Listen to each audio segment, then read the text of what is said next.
इसमें लगा ना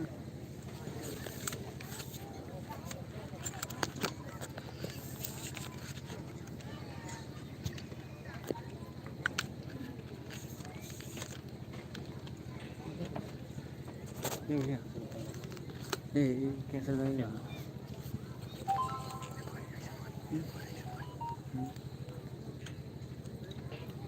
अरे ऐसे सही है यार लेकिन सही ना है तो धुंधला हो गया घर बैठा लाइव धुंधला है मैंने कई बार फ़ोन करने की कोशिश की धुंधला होता लाइव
सभी लोग बैठ जाओ।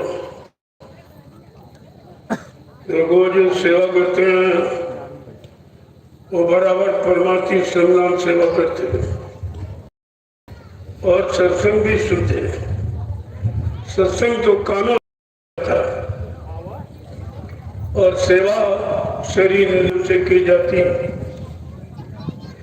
जब सेवा करते रहोगे तो वचन भी आपको साफ सुनाई देंगे और बच्चों के सुनने में आपका मन लगेगा।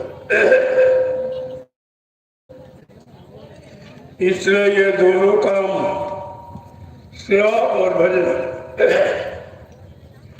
जब तक सेवा नहीं करोगे तुम्हारा ये शैतान मन भजन नहीं करेगा।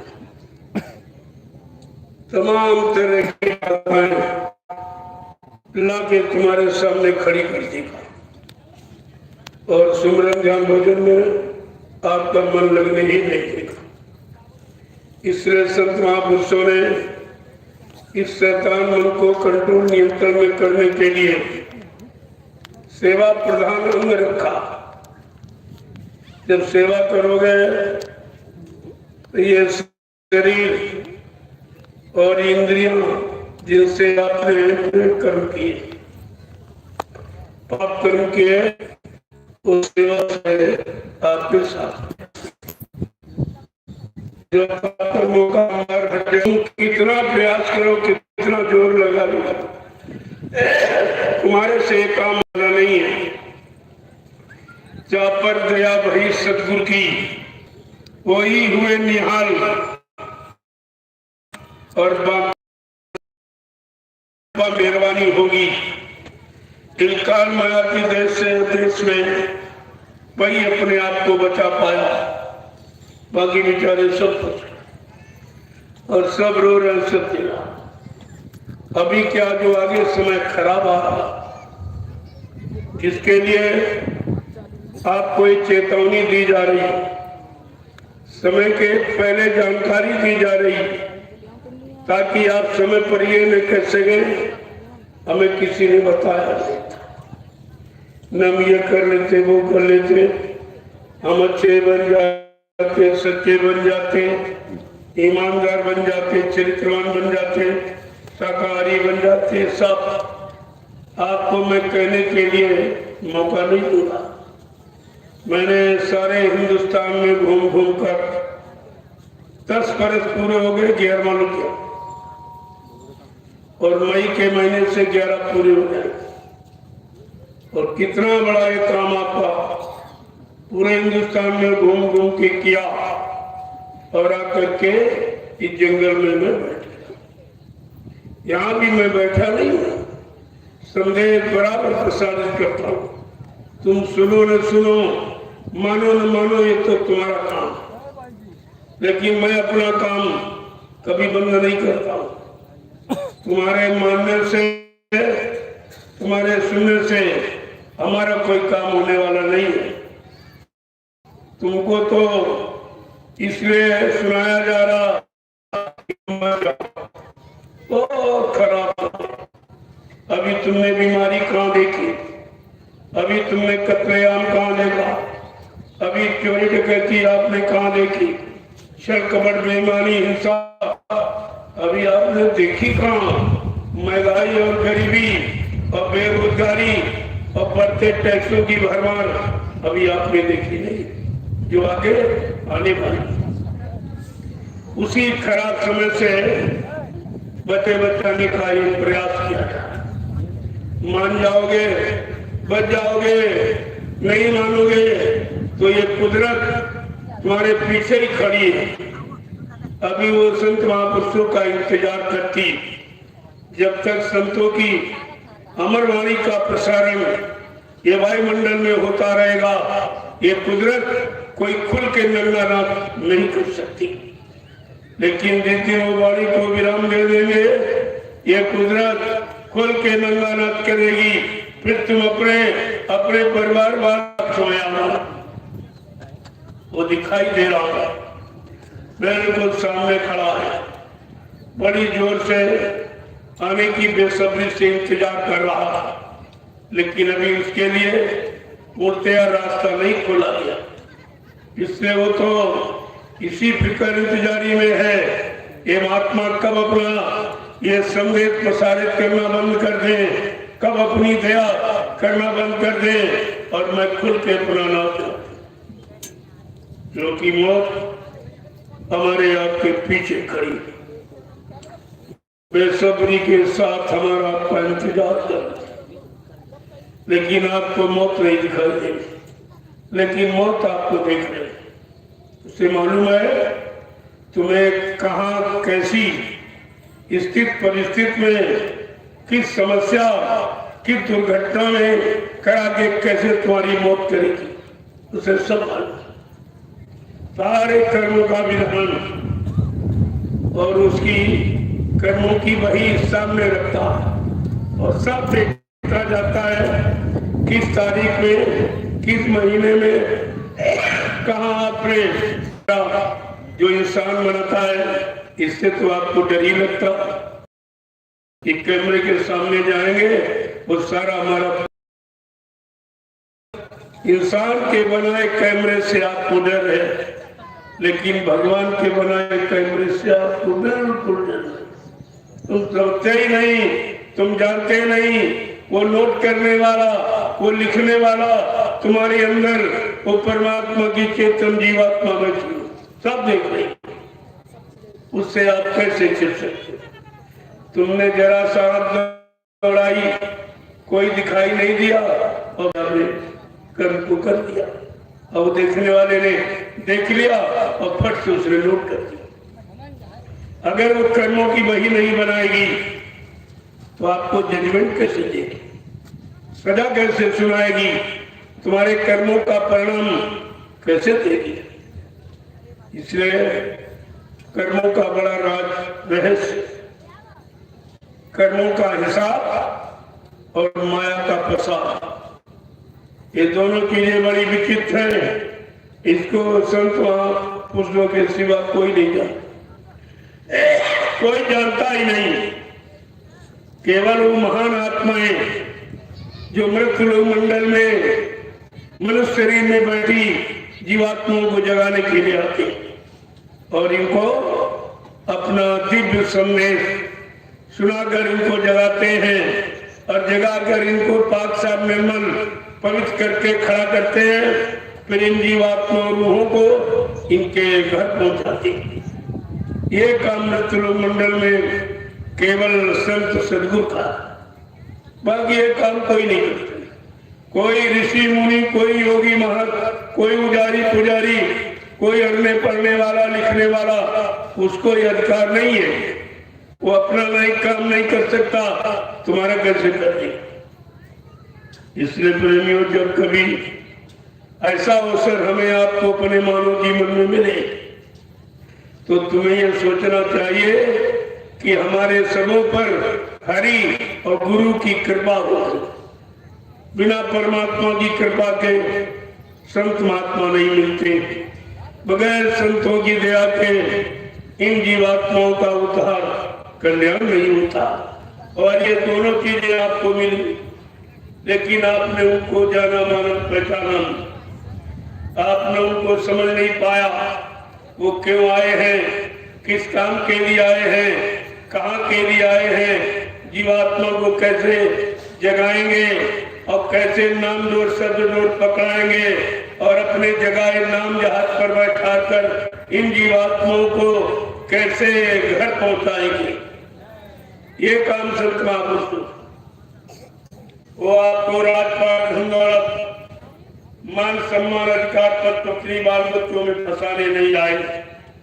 हाँ, तुम्हारा कुछ कर्म कर जाए, कोई बेटी बन के आ गया, कोई बेटा बन, कोई पत्नी पति बन के आ गया, कोई भाई बन के आ गया, कोई माँ बाप बन के, और कोई अचानक तुम्हारे दरवाजे आए, उसका भी लेन देन, वो भी अपना कर्म कर्जा आपसे लेने आया।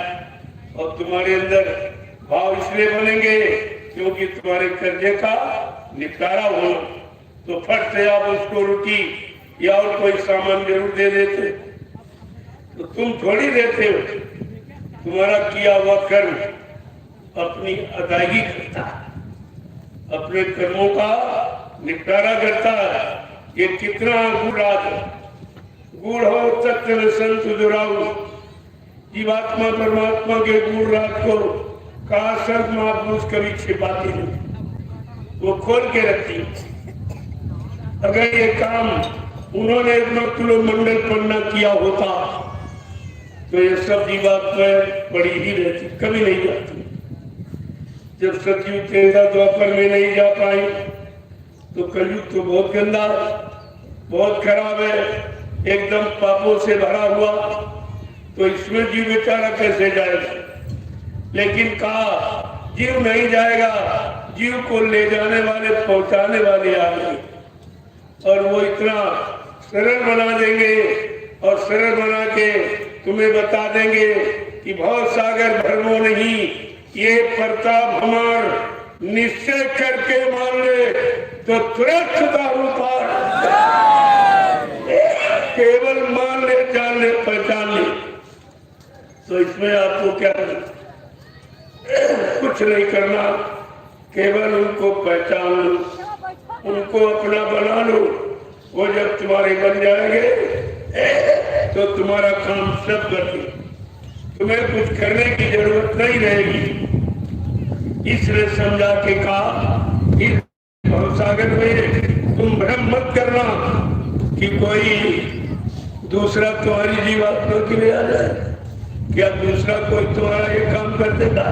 कहा नहीं, मेरे बल पर उसका भरोसा कर, मुझ पर विश्वास कर और मेरे इस जगह नाम रूपी बेड़ा नाव पर तू बैठ जा, मैं तुझको तेरे घर पहुंचा दूं। ये काम सच्ची में किसी ने नहीं किया। न राम ने न कृष्ण, और वो अपना काम नहीं कर पाए, तुम्हारा कैसे कर?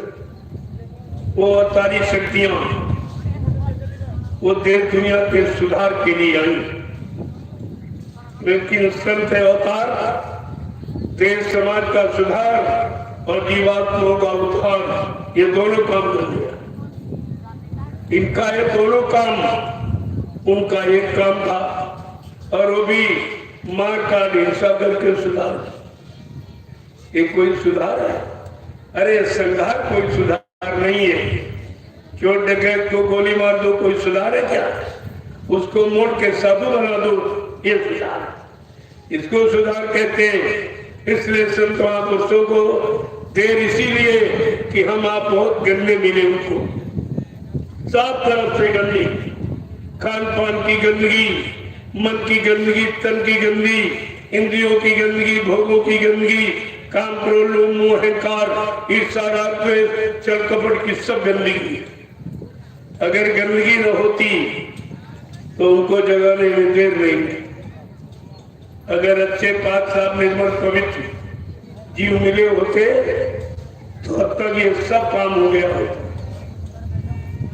लेकिन गंदगी में कोई बंदगी स्वीकार नहीं होती, गंदगी में कोई पूजा नहीं स्वीकार होती। इसलिए मैंने बलपूर्वक आपसे कहा, प्रार्थना करके कहा कि भाई गंदगी मत करो। इस गंदगी से अपनी जिंदगी क्यों खराब कर रहे हो?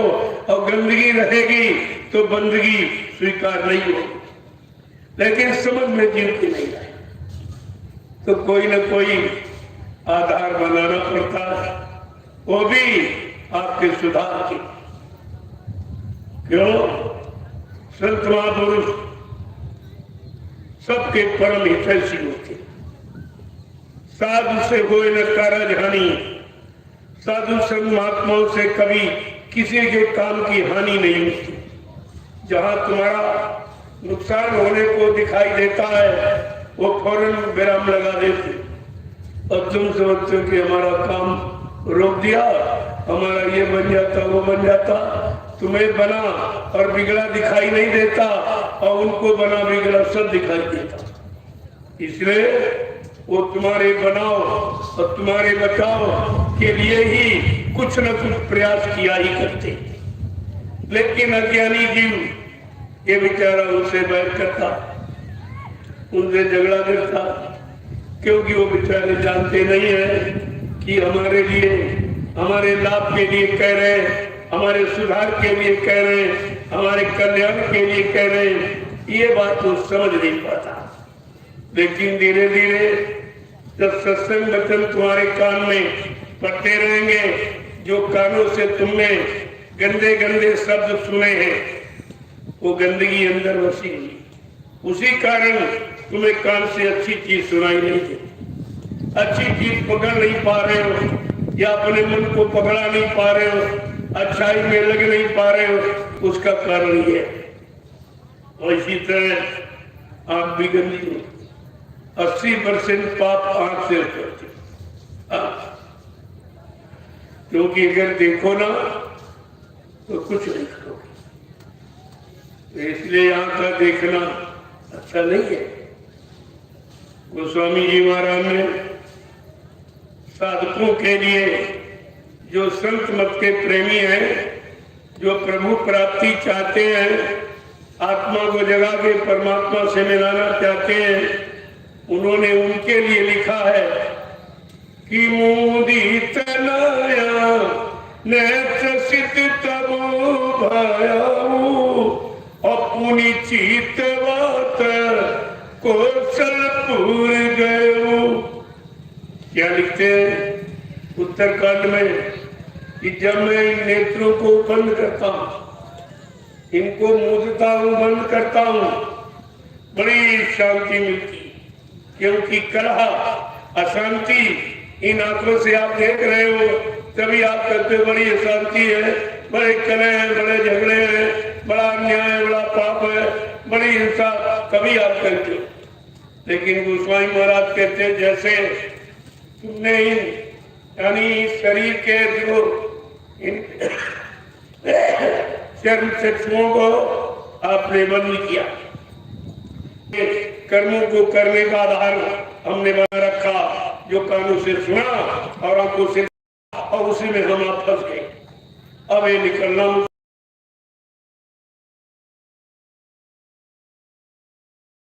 बहुत देख लिया, बहुत सुन लिया, ये देखने से कुछ नहीं मिला और सुनने से कोई तुम्हारा काम नहीं हुआ, लिया जाए इनको बंद कर। गोस्वामी महाराज आगे क्या कह रहे हैं? कि मोहि बिलो कि राम मुस्काही अभिहसत तुरत गयो मुख मोही। क्या कह रहे?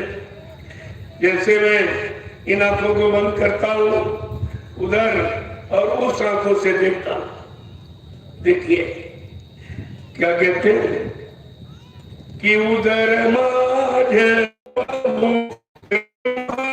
निकाया का, उधर मध्य में, ये मध्य है दोनों आंखों का, ये मध्य भाग, ये जीवात्मा का स्थान है। यहीं पर जीवात्मा की बैठी, मन यहाँ बैठा है, जीवात्मा यहाँ। ये मन का घाट है, ये जीवात्मा का घाट। ये मन का हृदय है, ये जीवात्मा का हृदय। जब मन अपने घाट पर बैठकर ये सब चिंतन करता रहता, काल माया के सामान का, मकान मिल जाए, दुकान मिल जाए, पति मिल जाए, पत्नी मिल जाए, बच्चा मिल जाए, सामान मिल जाए, माँ यानी सब, इसी के दिन रात चिंतन में ये मन तुम्हारा तुमको दौड़ाता रहता। ये इतना दौड़ाता है कि आप थक जाते हैं और थक करके रास्ते में गिर जाते हैं। और जहां गिर गए और आंख बंद हो गई, आंखों का देखना, कानों का सुनना, हाथ पैरों का चलना, ये सब बंद हो गया और मन लेकिन बराबर दौड़ रहा। अगर ये दौड़ता नहीं है तो आप कैसे कहते हो हमने स्वप्न में ये देखा, स्वप्न में इससे लड़ाई, उससे लड़ाई, ये या वो हुआ, ये खराब, ये बुरा, ये सब क्यों देखते? इसका मतलब इस मन को कभी शांति नहीं, एक मिनट भी नहीं रुकता। इतना दौड़ने वाला, रात दिन दौड़ता, शरीर गिर जाता, जिसको कहते सो गए, लेकिन मन कभी सोता ही नहीं, वो दौड़ता है। अब इतना भाग दौड़ करने वाले को तुम कैसे रोक लोगे? इतनी चाल उसकी है, इस चाल पर कोई रोक ही नहीं सकता। महापुरुषों ने समझा करके कहा कि अगर तुम लोग अपने शैतान मन के लिए प्रार्थना करना सीख जाओ तो तुम्हारा काम बन जाए। लेकिन तुम गाना गाते हो, प्रार्थना निर्बल का बल, प्रार्थना आंतरिक हृदय की पुकार है, उसको कहते। ये आना गाना नहीं। इसलिए मैंने ये तुम्हारा गाना बहुत दिनों से सुना ना, तुम गाते हो केवल, करते कुछ समय खराब करते हो। मैंने उसको बंद करा। अब ये गाना बाना बंद करो, अब कुछ करना सीखो। बगैर किए कुछ नहीं मिलेगा। जब संसार में जब तक नहीं करोगे और बिना किए आपको कोई कुछ दे नहीं सकता। जब भौतिक जगत में बिना किए कुछ नहीं मिलता तो प्रेमी आध्यात्मिक जगत में वहां कैसे बिना किए आपको मिल जाए? तो करनी, अध्यात्म की करनी क्या है? क्योंकि संसार की करनी ये है, खाना पीना सोना कमाना, मन मूत्र त्याग करना, आल औलाद बच्चे पैदा करना, ये तुम्हारी भौतिक जगत की करनी। लेकिन अध्यात्म जगत की करनी क्या है? मन मारो तंजारो, इंद्री भोग विसारो और इतना काम करो तुम की, फिर आगे की सतगुरु जानी। तब वो सतगुरु यानी जो सत्य का गुरु है, सत्यदेव जीवात्मा को पहुंचाने वाला गुरु, सतलोक सत्य नारायणी धाम ले जाने वाला, तब उस सतगुरु का आपको दर्शन और मिलन होगा। तब वो तुम्हारी जीवात्मा को तुम्हारे घर ले जाए। लेकिन शरीर से जितना आपने बिगाड़ किया, वो तो आपको सुधार करना ही पड़ेगा। हाँ, उसमें तुम्हारा सहयोग कर दिया जाएगा, सरल कर दिया जाएगा, दया दे दी जाएगी, सुधार। लेकिन अगर आप उसके अनुकूल नहीं हो, अगर आप अनुकूल नहीं हो तो फिर दया भी काम नहीं करेगी। दया जब भी काम करेगी जब तुम्हारे में पात्र और पात्रता दोनों, पात्र माने बर्तन और पात्रता माने बर्तन की सफाई, ये दोनों चीजें, ये शरीर पात्र है। कहा इसको दया का पात्र बनाओ, लेकिन तुमने भोगों का पात्र बनाया तो तुम रोगी बन गए। जब भोगी बने तब रोगी बने, जब रोगी बने तो कमजोर हो गए, शक्तिहीन हो गए, बुद्धिहीन हो गए, चरित्रहीन हो गए, विवेकहीन हो गए। आप में कुछ नहीं रहा तो कितना आपने नुकसान किया। अपने नुकसान पर दृष्टि डालो कि तुमने आज तक कितना नुकसान किया। कोई तुमने अच्छा काम किया नहीं। जब सत्संग में बैठोगे तो तुम्हारा मन धीरे धीरे ये सब बताएगा कि मैंने जीवन में कोई अच्छा काम नहीं किया। जब किया तो बुरा ही किया, अच्छा मान कर किया लेकिन था वो बुरा, क्योंकि अच्छे बुरे की पहचान नहीं थी, सच्चाई और झूठ की पहचान नहीं थी। इसलिए कहते हैं सब खराब होता है। तो महापुरुषों ने कहा कि संत मत की करनी और काल मत की करनी में बहुत फर्क है। काल मत की करनी फंसाने का काम करती है और संत मत की करनी यहां से निकालने का काम करती है। दोनों में कितना अंतर है। लेकिन बात इतनी आसान नहीं है जितनी सुनने में लगती है। जितनी सुनने में आसान दिखाई देती है और करने में उससे करोड़ों गुना ज्यादा कठिनाई दिखाई देती।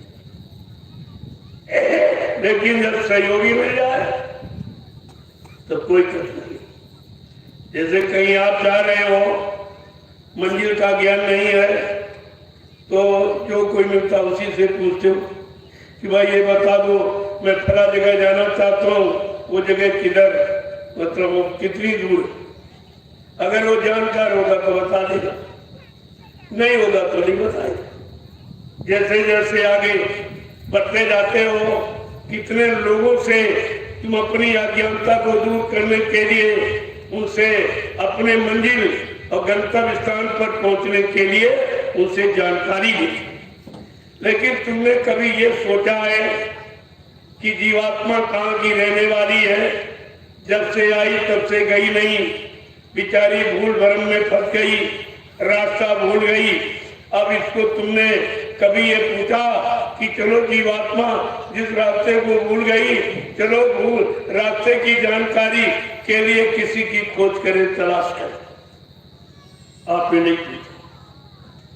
जैसे जब ये शरीर की दो आंखें और दो कान ये जब खराब हो जाते हैं तो आप वैद्य हकीम डॉक्टर की तलाश करते हो।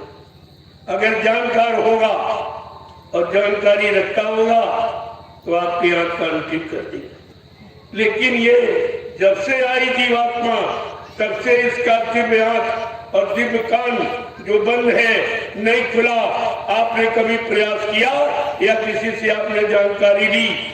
क्योंकि तुमको ये भी किसी ने नहीं बताया कि दो आंखें शरीर में, दो कान शरीर में, नाक के दो सुराग शरीर में, इसी तरीके से तुम्हारी जीवात्मा में एक आंख है, एक कान है, एक नाक है। लेकिन उसके बारे में तो आप नहीं पूछा कि आंख खराब है, कान खराब है, ना कुछ दिखाई दे रहा, ना सुनाई दे रहा, उधर की सुगंधी का कोई एहसास नहीं हो रहा, जो यहाँ पर इतनी अच्छी सुगंध आई नहीं जो उधर दिव्य लोगों की। काय तो सब खराब। तुमने किसी से पूछा, कोई डॉक्टर वैद्य हकीम की तलाश की कि हमारी जीवात्मा का आंख बंद है, कान बंद, नाक बंद, कृपा करके दया करके आप कोई इलाज जानते हो, आप कोई औषधि जड़ी जानते हो तो हमको दी? क्या आपने प्रयास किया? क्यों तुमको मालूम नहीं? और किसी ने ये बताया नहीं आपको?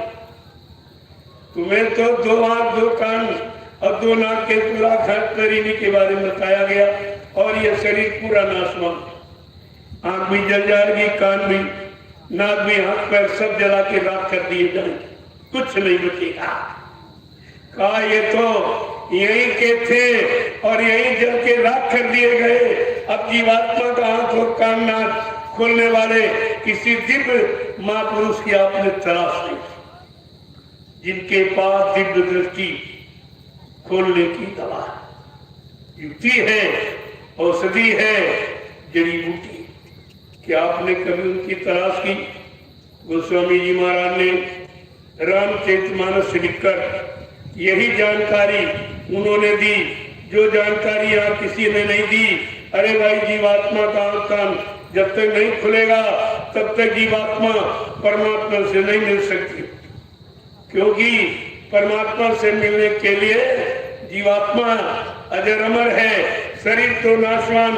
तुमने शरीर से पूजा और पाठ और तीर्थ और व्रत हवन और जप तब आपने सब किया, और शरीर तो जल के राख हो गया, शरीर तो गया नहीं।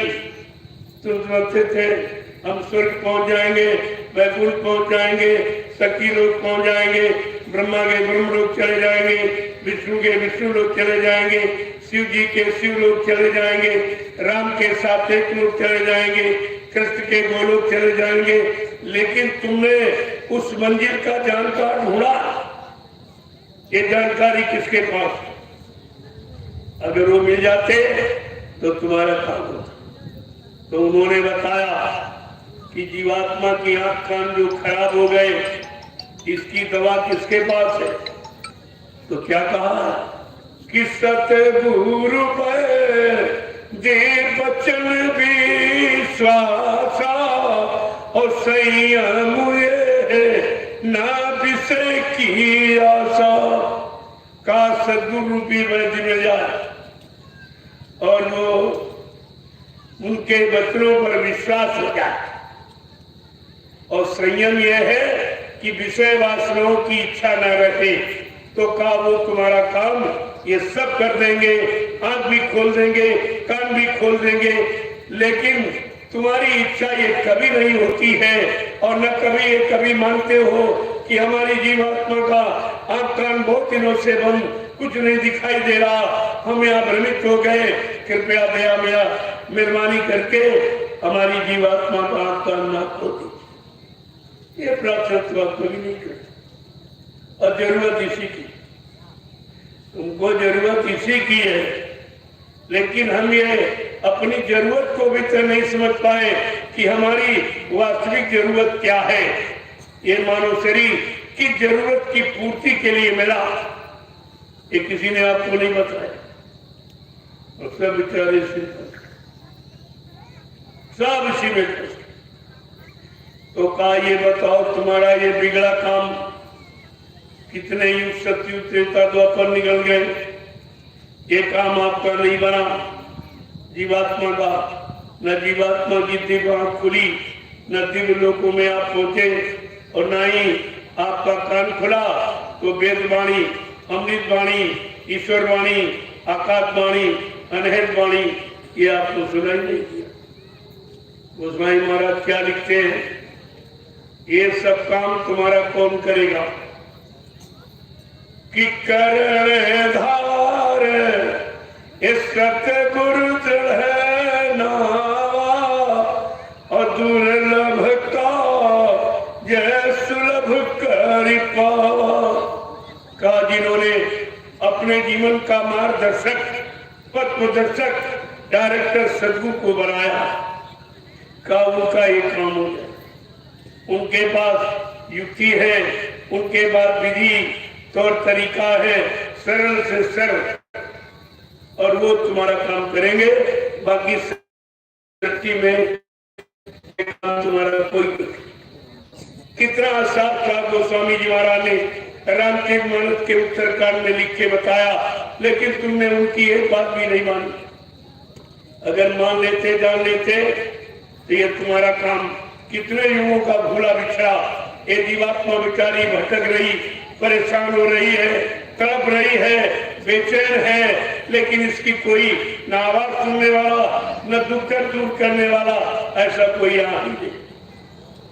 कहा ये कौन है? कहा जब कभी संत महापुरुष आएंगे, वो जीवात्मा की आवाज पुकार को सुनेंगे, जीवात्मा के दुख दर्द को दूर करेंगे। जब तक वो नहीं आएंगे, जीवात्मा का ये काम कोई कर ही नहीं सकता। अब देखिए कितना बड़ा परिचय आपको मिला, ऋषि मुनियों को परिचय नहीं मिला। वो बेचारे इसीलिए अपना हट से जंगलों में चले गए और हजारों वर्ष तक बेचारे उठे खड़े रहे। कोई नंगा खड़ा रहा, कपड़े नहीं पहनूंगा, भोजन नहीं करूंगा, बाल नहीं बनूंगा, ये सब बाहर का ये नाटक और चाटक, ये अखंड और पाखंड, इसी में बेचारे फंसे रहे और सारा समय उनका बेकार चला। आज कलयुग में संत मेहरबान हो गए और अपनी मेहरबानी जीवों तक पहुंचाने के लिए उन्होंने ये व्यवस्था आपके सामने बनाई कि अगर जीवात्मा जगेगी तो संतों के परमार्थी वचनों को सुन के जगेगी। ये आपके सुनाए, आपके द्वारा लिखे गए किताबों के पढ़ने से जीवात्मा नहीं गई। जीवात्मा संत महापुरुषों ने जिन्होंने नाम को जगाया, नाम को सिद्ध किया और जगाया हुआ नाम तुम्हारी जीवात्मा को जगाएगा। ये पढ़ने वाला और सुनाने वाला, सुनने वाला, ये नाम नहीं कहूंगा। साफ साफ शब्दों में कि तुम्हें कोई नाम में शंका ना हो जाए कि तुम्हारी जीवात्मा का कल्याण कौन सा नाम करेगा। तो उत्तरकांड में सारे प्रश्नों का उत्तर क्या कहा है कि एक राम दशरथ का बेटा, एक राम घट घट में लेटा, एक राम का सकल पसारा, लेकिन एक राम इन सब से न्यारा। ये संत महापुरुष उस राम की बात करते हैं जिसने राम को भेजा। वो राम कौन है जिसने राम को भेजा? वो कृष्ण कौन है जिसने कृष्ण को भेजा? वो ब्रह्मा कौन है जिसने ब्रह्मा को भेजा? वो विष्णु कौन है जिसने विष्णु को आदेश दिया? वो शिव कौन है जिसने शिव को आदेश दिया? लेकिन आप तो ये जानते नहीं, ना आपने कभी ये सुना होगा और ना किसी ने आपको ये सुनाया। जो असली चीज उसको तो बंद करके रखा गया और जिसकी जरूरत नहीं उसने आपको सुना के फंसा दिया। किसी ने कागज में सुनाया, कागज में फंसा दिया। किसी ने पत्थर को बताया और पत्थर में फंसा दिया। किसी ने पानी को बताया और पानी में फंसा। कागज, पत्थर, पानी, यही तुम्हारी पूजा है। इसके अलावा तुम पूजा ही नहीं जानते। पूजा का मतलब पुण्य जा, पुण्य के भाव जा माने पौधा, दया के, प्रेम के, सेवा के। और ये भाव जब पैदा हो जाए तभी आपकी पूजा प्रारंभ होगी। और दया तो तुमने खत्म कर दी। इनको मारा, इनको काटा, इनको सताया, इनको अपमानित किया, तो दया कहाँ रही? दया हटी, दुर्घटना घटी। जैसे दया तुम्हारे अंदर से हटी, सब दुर्घटनाएं तुम्हारे लिए यानी होने लगी। उन्हीं दुर्घटनाओं के भुगतान के लिए आपको बार बार इस मृत्यु मंडल में जन्म लेना पड़ता। संत महापुरुष इस जन्म भर से आपका छुटकारा कराना चाहते। जो काम किसी ने नहीं, जितने आए सबने फंसाने का काम, पानी में फंसा दिया। कोई रात दिन नहाने के चक्कर, पानी फैलाने के चक्कर, कोई का पत्थर में लगे गए। अरे पत्थर न सुनेगा, न बोलेगा और न कूदेगा।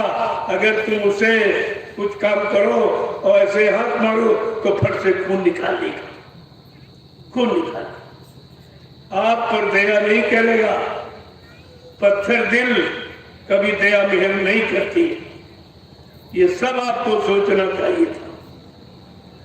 ये कुछ नहीं, किसी ने बताया नहीं। आप जब बताने वाले आए उनकी आपने मानी नहीं, उनकी आपने सुनी नहीं, तो नुकसान तो आपने अपना किया। आज उसी के बारे में आपसे बराबर संकेत इशारे किए जा रहे। मैं इसीलिए ये 88,000 ऋषियों की तपोभूमि पे आया कि यहाँ पर ये स्थान और ये जमीन, हमारा स्थान का मतलब जमीन से। स्थान माने कोई इमारत, कोई बिल्डिंग नहीं। जिस स्थान पर बैठकर तुम अपने सच्चे स्थान की तरफ चले जाओ, सच्चे स्थान को प्राप्त करो, वो स्थान कहलाता। और ये तो यहाँ बना दिए और आपको फंसा दिया, अब तुम निकल भी नहीं पा रहे हो। तो इसीलिए समझा के कहा, तुम किसी पुराने पिछले युग के नाम में मत फंस जाना। वो नाम उस युग के जीवों के लिए, उस युग के भक्तों के लिए वो नाम आया है। तुम कलयुग में बैठे हो, तुम्हारे लिए वो नाम नहीं आया और न तुम्हारा काम वो नाम करेगा। कितने दिन से आप सीताराम चिल्ला रहे हो, कभी सीताराम को देखा आपने? मिले आपको? आपसे कुछ कहा? अरे कुछ तुमको समझाया सुनाया? कुछ तुमको दिया लिया? कुछ अगर यहाँ किसी को बुलाओ तो 4 बार अगर वो ना बोले तो आप में शंका हो जाती कि हमसे नाराज है क्यों, हमने तो कुछ कहा भी नहीं, हमने इसका कोई बिगाड़ा नहीं। तो आप फिर चिंतित होकर उसकी जानकारी लेते कि भाई क्यों नाराज है, जानकारी का पता लगा। लेकिन तुम इतने दिन से सीताराम, राधे श्याम और शिव और पार्वती और शंकर यानी मतलब और लक्ष्मी और विष्णु ये सब चिल्ला रहे हो, सब देवी देवताओं के नाम चिल्ला रहे हो, इनकी जय उनकी जय, लेकिन कोई आया? किसी ने तुम्हारी सुनी? जब तुम्हारी उसने नहीं सुनी है तो तुमको अपनी फिक्र करो कि तुम्हारी जय कब होगी। इनकी उनकी जय अल्लाह बचाए चिल्लाते रहे तो तुमने कभी अपनी जय के बारे में सोचा है? इस काल माया के देश से हमारी जय कैसे हो, हम कैसे काल को जीते और अपनी जीवात्मा जो दयाल की है और दयाल देश इसको कैसे पहुंचा दे। ये तो फिक्र आपके अंदर कभी नहीं है। इसलिए गोस्वामी जी महाराज को ये सब स्पष्ट शब्दों में कहना पड़ा। क्या कहा? बड़े स्पष्ट शब्दों में, कोटि नाम संसार में तासे मुक्ति न होए, आदि नाम जो गुप्त जप बूझे बिरला को। गुप्त जप, आवाज बाहर नहीं निकालना, अंदर अंदर ये गुप्त जप, ये गुप्त जप जो नामदान आपको मिला है ये गुप्त जप की है। कहा बूझे बिरला को, का कोई बिरला ये पूछता है ये मंजिल, ये 5 नामों की जो मंजिल है, 5 नामों की सीढ़ी जो सतलोक जैसी अटारी पर आपको पहुंचा देगी, कहा इनका क्या हिसाब है? तब आपको बताया ये नाम है, ये रूप है, ये आवाज है, ये स्थान है। ताकि अगर अचानक तुम्हारी जीवात्मा जाग जाए और चलने लगे और ये दृश्य देखने लगे तो आपको शंका न, कहीं तुम डर न जाओ। इसलिए पहले ही आपको बता दिया, पहले नाम का ये, दूसरे नाम का और तीसरे नाम का और चौथे नाम का, 4 तत्काल और 5वें में तैयार। यहाँ एक काल तक ही, अब 4 की बात अभी तक समझ में नहीं आई। जहाँ काल की ही पैठ है, यहाँ तक काल की ही पहुंच है, यहाँ तक काल का ही क्षेत्रफल है, तो फिर हम दयाल देश में कैसे पहुंचेंगे? क्योंकि हमारी जीवात्मा काल देश में तो फंसी है, लेकिन दयाल देश में जब जाएगी तो बंधनों से मुक्त हो जाए, कोई बंधन नहीं रहेगा। देखिए किस तरह से आपको ये सब बताया गया, ये तो किसी ने कहा ही नहीं और इस तरीके से स्पष्ट नहीं था। जो बाबा जी ने दया की है वो हिंदुस्तान में किसी ने नहीं। उनकी पहली पहचान, ताकि आप भूल भरम न चले जाएं, कहीं धोखा ना आपको हो जाए, उन्होंने लाउड स्पीकर लगाकर और हिंदुस्तान में जीवों को नामदान दिया है। ये काम सृष्टि में किसी ने नहीं। ये है सृष्टि के प्रथम महापुरुष जिन्होंने अनोखा काम, ये नाम की उन्होंने बरसात की, जिसके लिए आपको बहुत पहले से बताया गया कि मतलब यानी ये सब आपको समझाया गया। लेकिन तुम किसी की बात मानो तब तो तुम्हारी बात समझ में जानकारी है क्या उन्होंने कहा और क्यों कहा, क्यों कहा, कहां के लिए कहा और किसको कहा। अगर ये सब पहचान जानकारी आपको हो जाती तो तुम्हारी बनने में फितेर नहीं। क्यों नहीं बना, क्यों नहीं बनी, आप बने क्यों नहीं रह पाए, क्यों मतलब यानी बहक गए, क्यों भूल भरम में चले गए, क्योंकि आपने ढंग से सुना नहीं था और सुन करके मन को पकड़ाया नहीं, मन को सुधार किया नहीं, इसलिए वो सब भूल भरम में चले गए। और बात तो वही की वही रहेगी। कहते राम नाम की लूट है, लूट सके तो लूट, अंत समय पछताओगे जब प्राण जाएंगे छूट। का एक समय ऐसा आएगा इस मृत मंडल में जब प्रभु नाम की लूट मची। अगर तुम लूट सकते हो तो लूट लेना, नहीं तो जीवन तो समाप्त हो जाएगा। अंततोगत्वा आपको पछताना ही पड़ेगा। ये भी आप नहीं समझ पाए।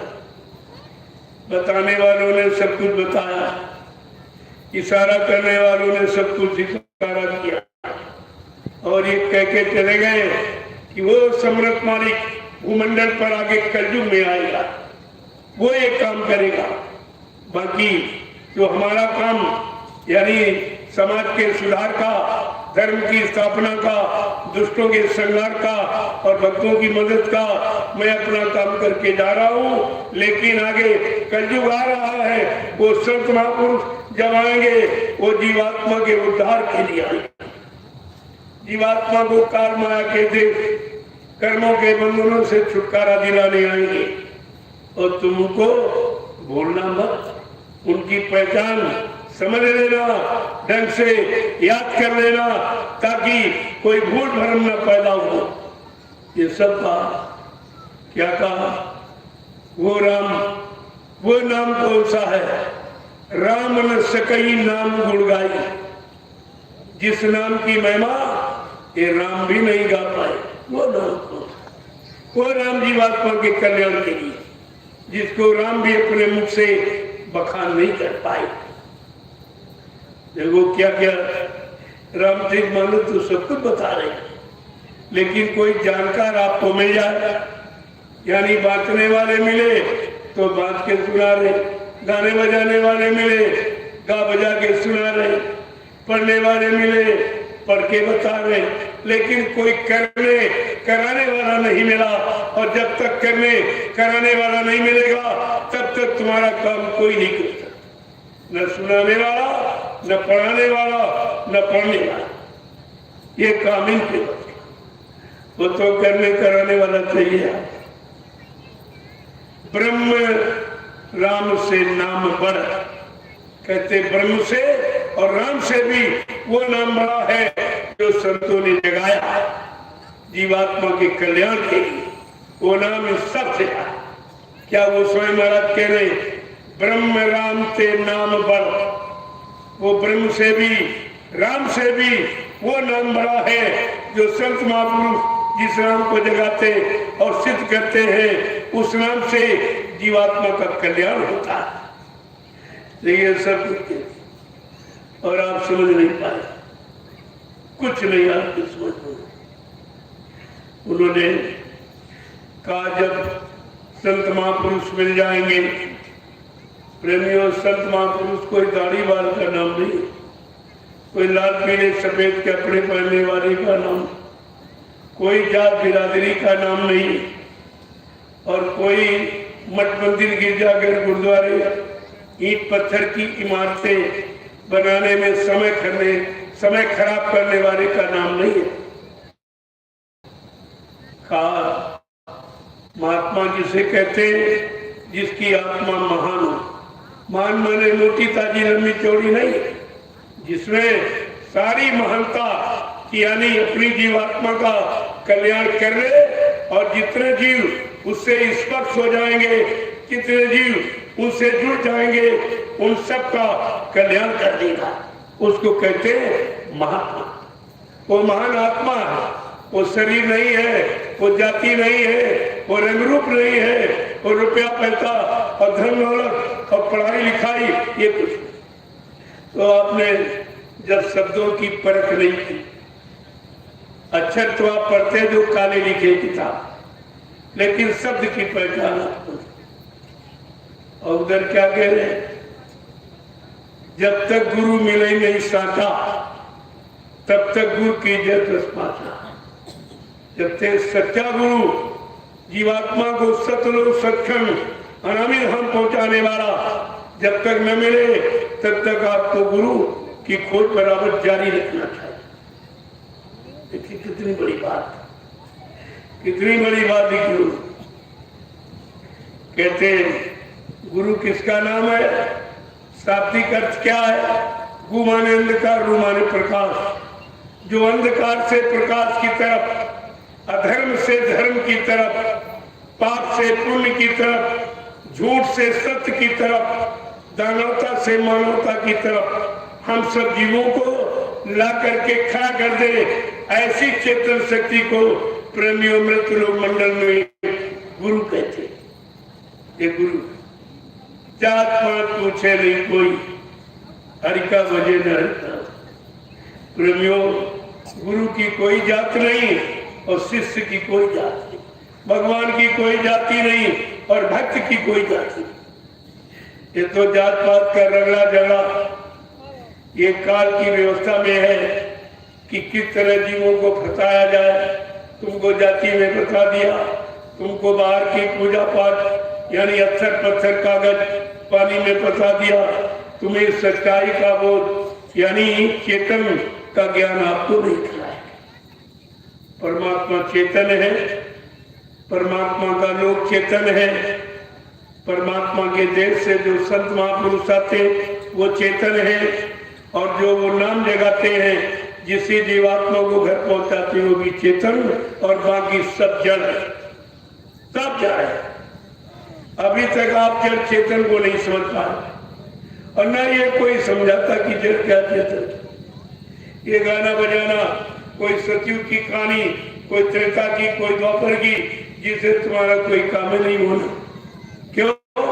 जो समय निकल जाता है वो दोबारा नहीं आता, जो समय निकल गया वो दोबारा नहीं आएगा। जब वो समय नहीं आएगा तो उस समय का नाम हमारा काम कैसे करेगा? क्या इस बात को नहीं आप समझ पा रहे? जितना आपने अपना नुकसान कर लिया, इसी भूल भरम में आपने अपना कितना नुकसान किया, और अभी नहीं आपको होश, बाकी चले जा रहे हो, कुछ नहीं मालूम कहाँ जा रहे हैं, कहाँ गिरेंगे, कहाँ मरेंगे, कहाँ उठेंगे, कुछ नहीं मालूम। क्यों? ये आपको किसी ने बताया नहीं। तुम्हारी मंजिल कौन है, तुम्हारा घर कितनी दूर है, तुम्हारा मालिक कहाँ बैठा, ये किसी ने आपको भी नहीं चाहिए। और तुम इसी में पड़े रहे, जिसको देखा नहीं उसी को मालिक मान लो।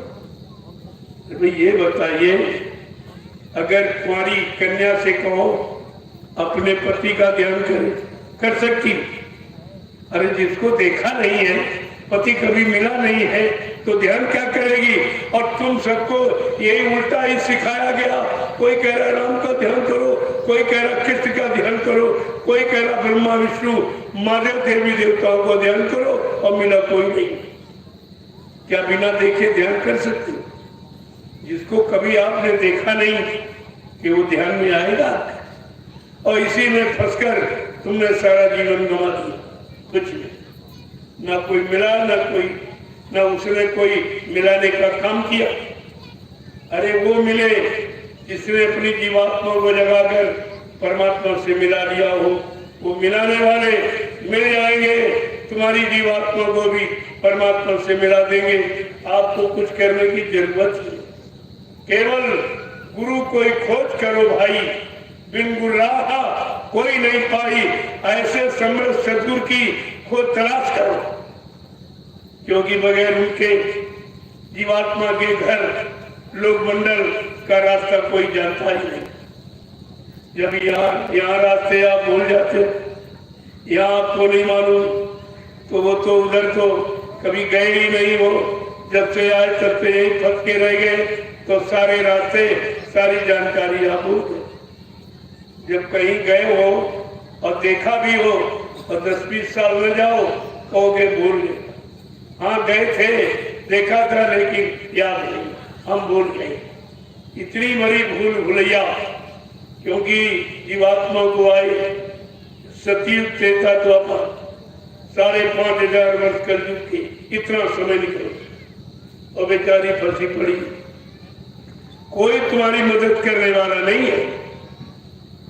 जो मदद आप देख रहे हो, ये मदद है फंसाने वाली। कोई अपने में फंसा देगा, अपने स्वार्थ लालच में फंसा देगा, अपने द्वारा कमाए धन में और वस्तुओं में और जमीन में और मकान में और दुकान में और पति पत्नी बाल बच्चों में, ये सब में फंसा देगा। फिर आप निकल नहीं पाओगे। एक बंधन तो आप तोड़ नहीं सकते, और इतने बंधनों में आपको बांध दिया गया, तो बिना बंधन मुक्त कराए जीवात्मा जा नहीं सकती। अब कहा कि सदगुरु बंदी छोड़, कहा बंधन छुड़ाने वाला कौन? कहते हैं सदगुरु बंदी छोड़।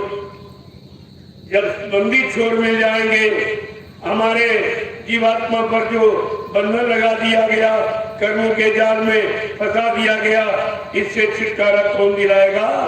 गुरु मिले जब बंदी छोड़, बंधन मुक्त कराने वाला।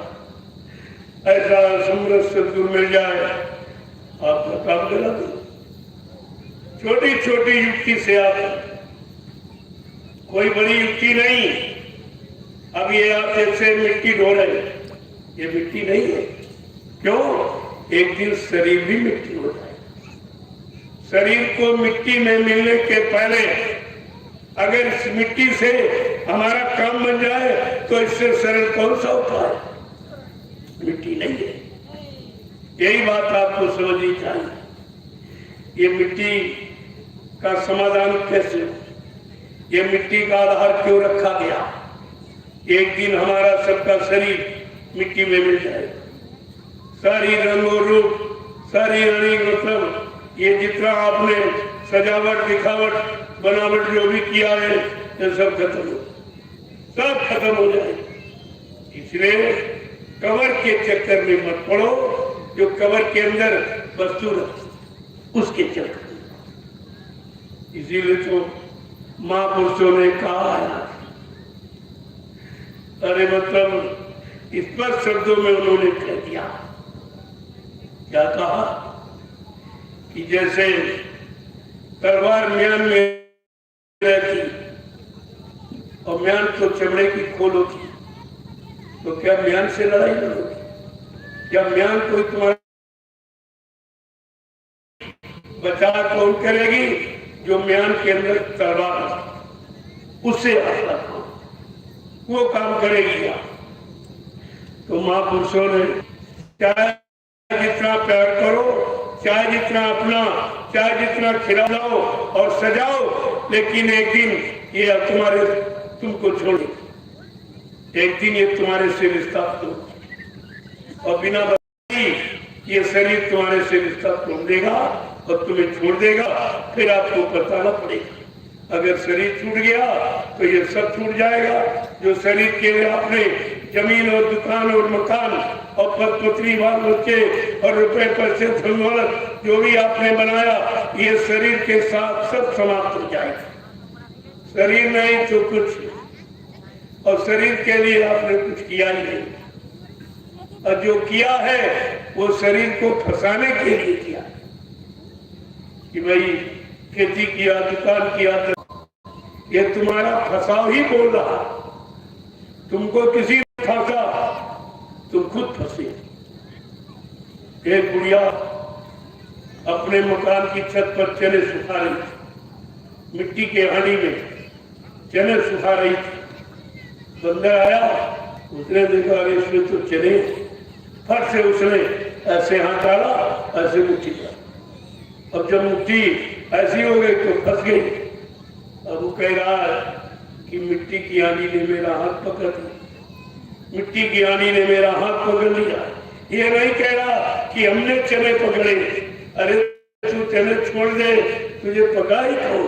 तो हम लोग यही नहीं जान पाए कि हमको किसने पकड़ा, हमको किसने ठगाया, हम किसने, तुम खुद ही फंसे, तुम्हें कोई नहीं फंसा सकता।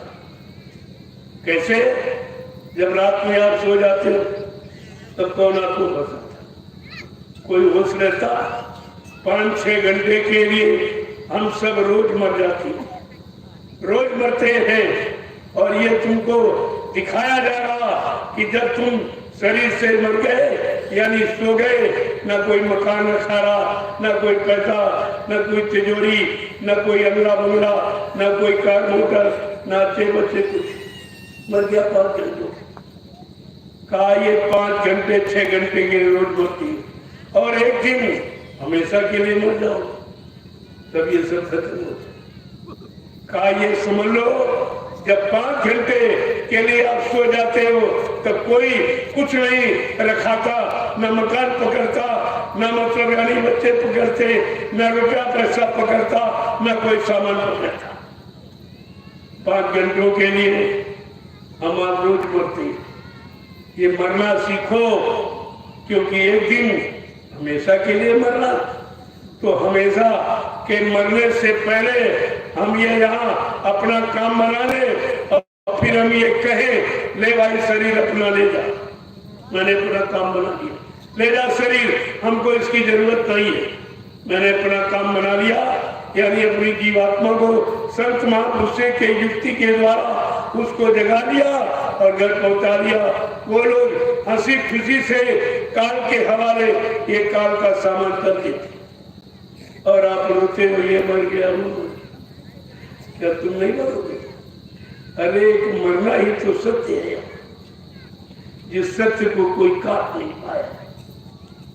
मृत्यु सत्य है, और एक दिन उस सत्य से कोई बच नहीं सकता। लेकिन उस सत्य से बचने के पहले जो संत महापुरुष वास्तविकता, सत्य की भी वास्तविकता, सत्य की भी सच्चाई जो सिखाने बताने आते, और उनकी बात मान लो और जीवात्मा को जगा के अपना काम बना लो। तुम हंसते हंसते कहोगे भाई ले जा शरीर ले जा, मैंने अपना काम कर दिया, हमको इस शरीर की जरूरत, ये तो काम के लिए मिला और तुम्हारा काम हुआ नहीं, इसीलिए आप रोते हो कि अरे मर के चले गए, अभी मकान नहीं बना, अभी मतलब ये नहीं, बच्चों की शादी, तुम्हारी पहचान खत्म हो गई। इसलिए महापुरुषों ने तुम्हारे धर्म शास्त्र भी बराबर दोहराते, कामर्तक कुतो लज्जा, निर्धनस्य कुतः क्रिया, सुरापस्य कुतः शोचम, मांसाहारे कुतो दया।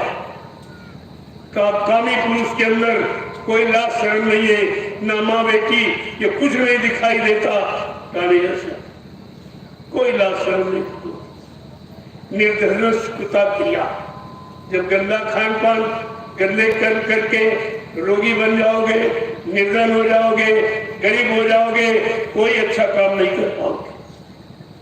और फिर क्या कहते, मांसाहारे कुतो दया, यानी सुरा कुता सोचम, सुरा माने शराब पीने वाला कोई अच्छी सोच नहीं दे सकता। बिल्कुल बुद्धि पागल हुई, कहीं नाली में पड़ा, कहीं गंदगी में पड़ा, सारी सोच और सब खत्म।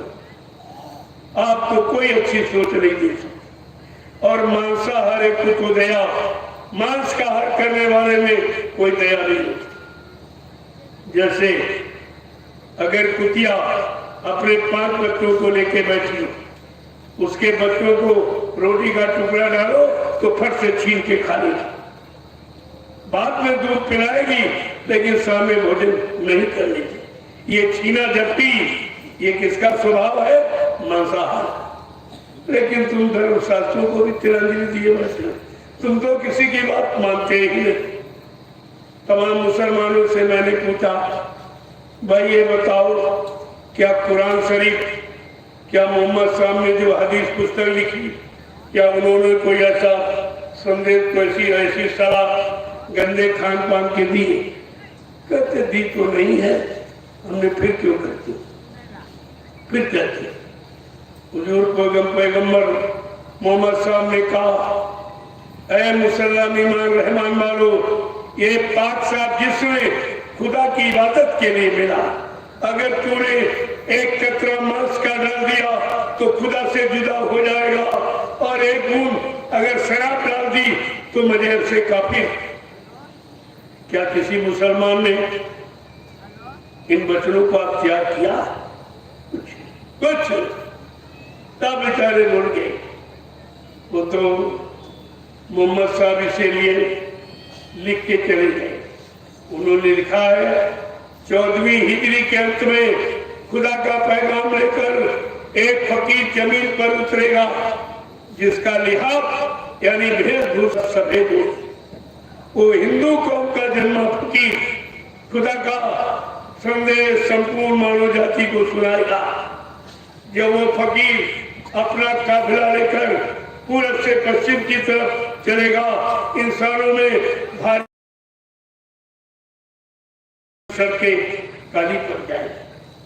प्रेमियों, 14वीं हिजरी के अंत, यानी जब मोहम्मद साहब आए थे तब यहाँ सड़क का नाम कोई तारकोल का कोई नाम ही नहीं जानता, लेकिन उन्होंने जिक्र किया है क्योंकि फकीर और रंग ये दिव्य दृष्टि होते हैं, ये भूत भविष्य वर्तमान को एक ही जगह से बैठ कर देख लेते, इसीलिए भविष्यवाणी करते।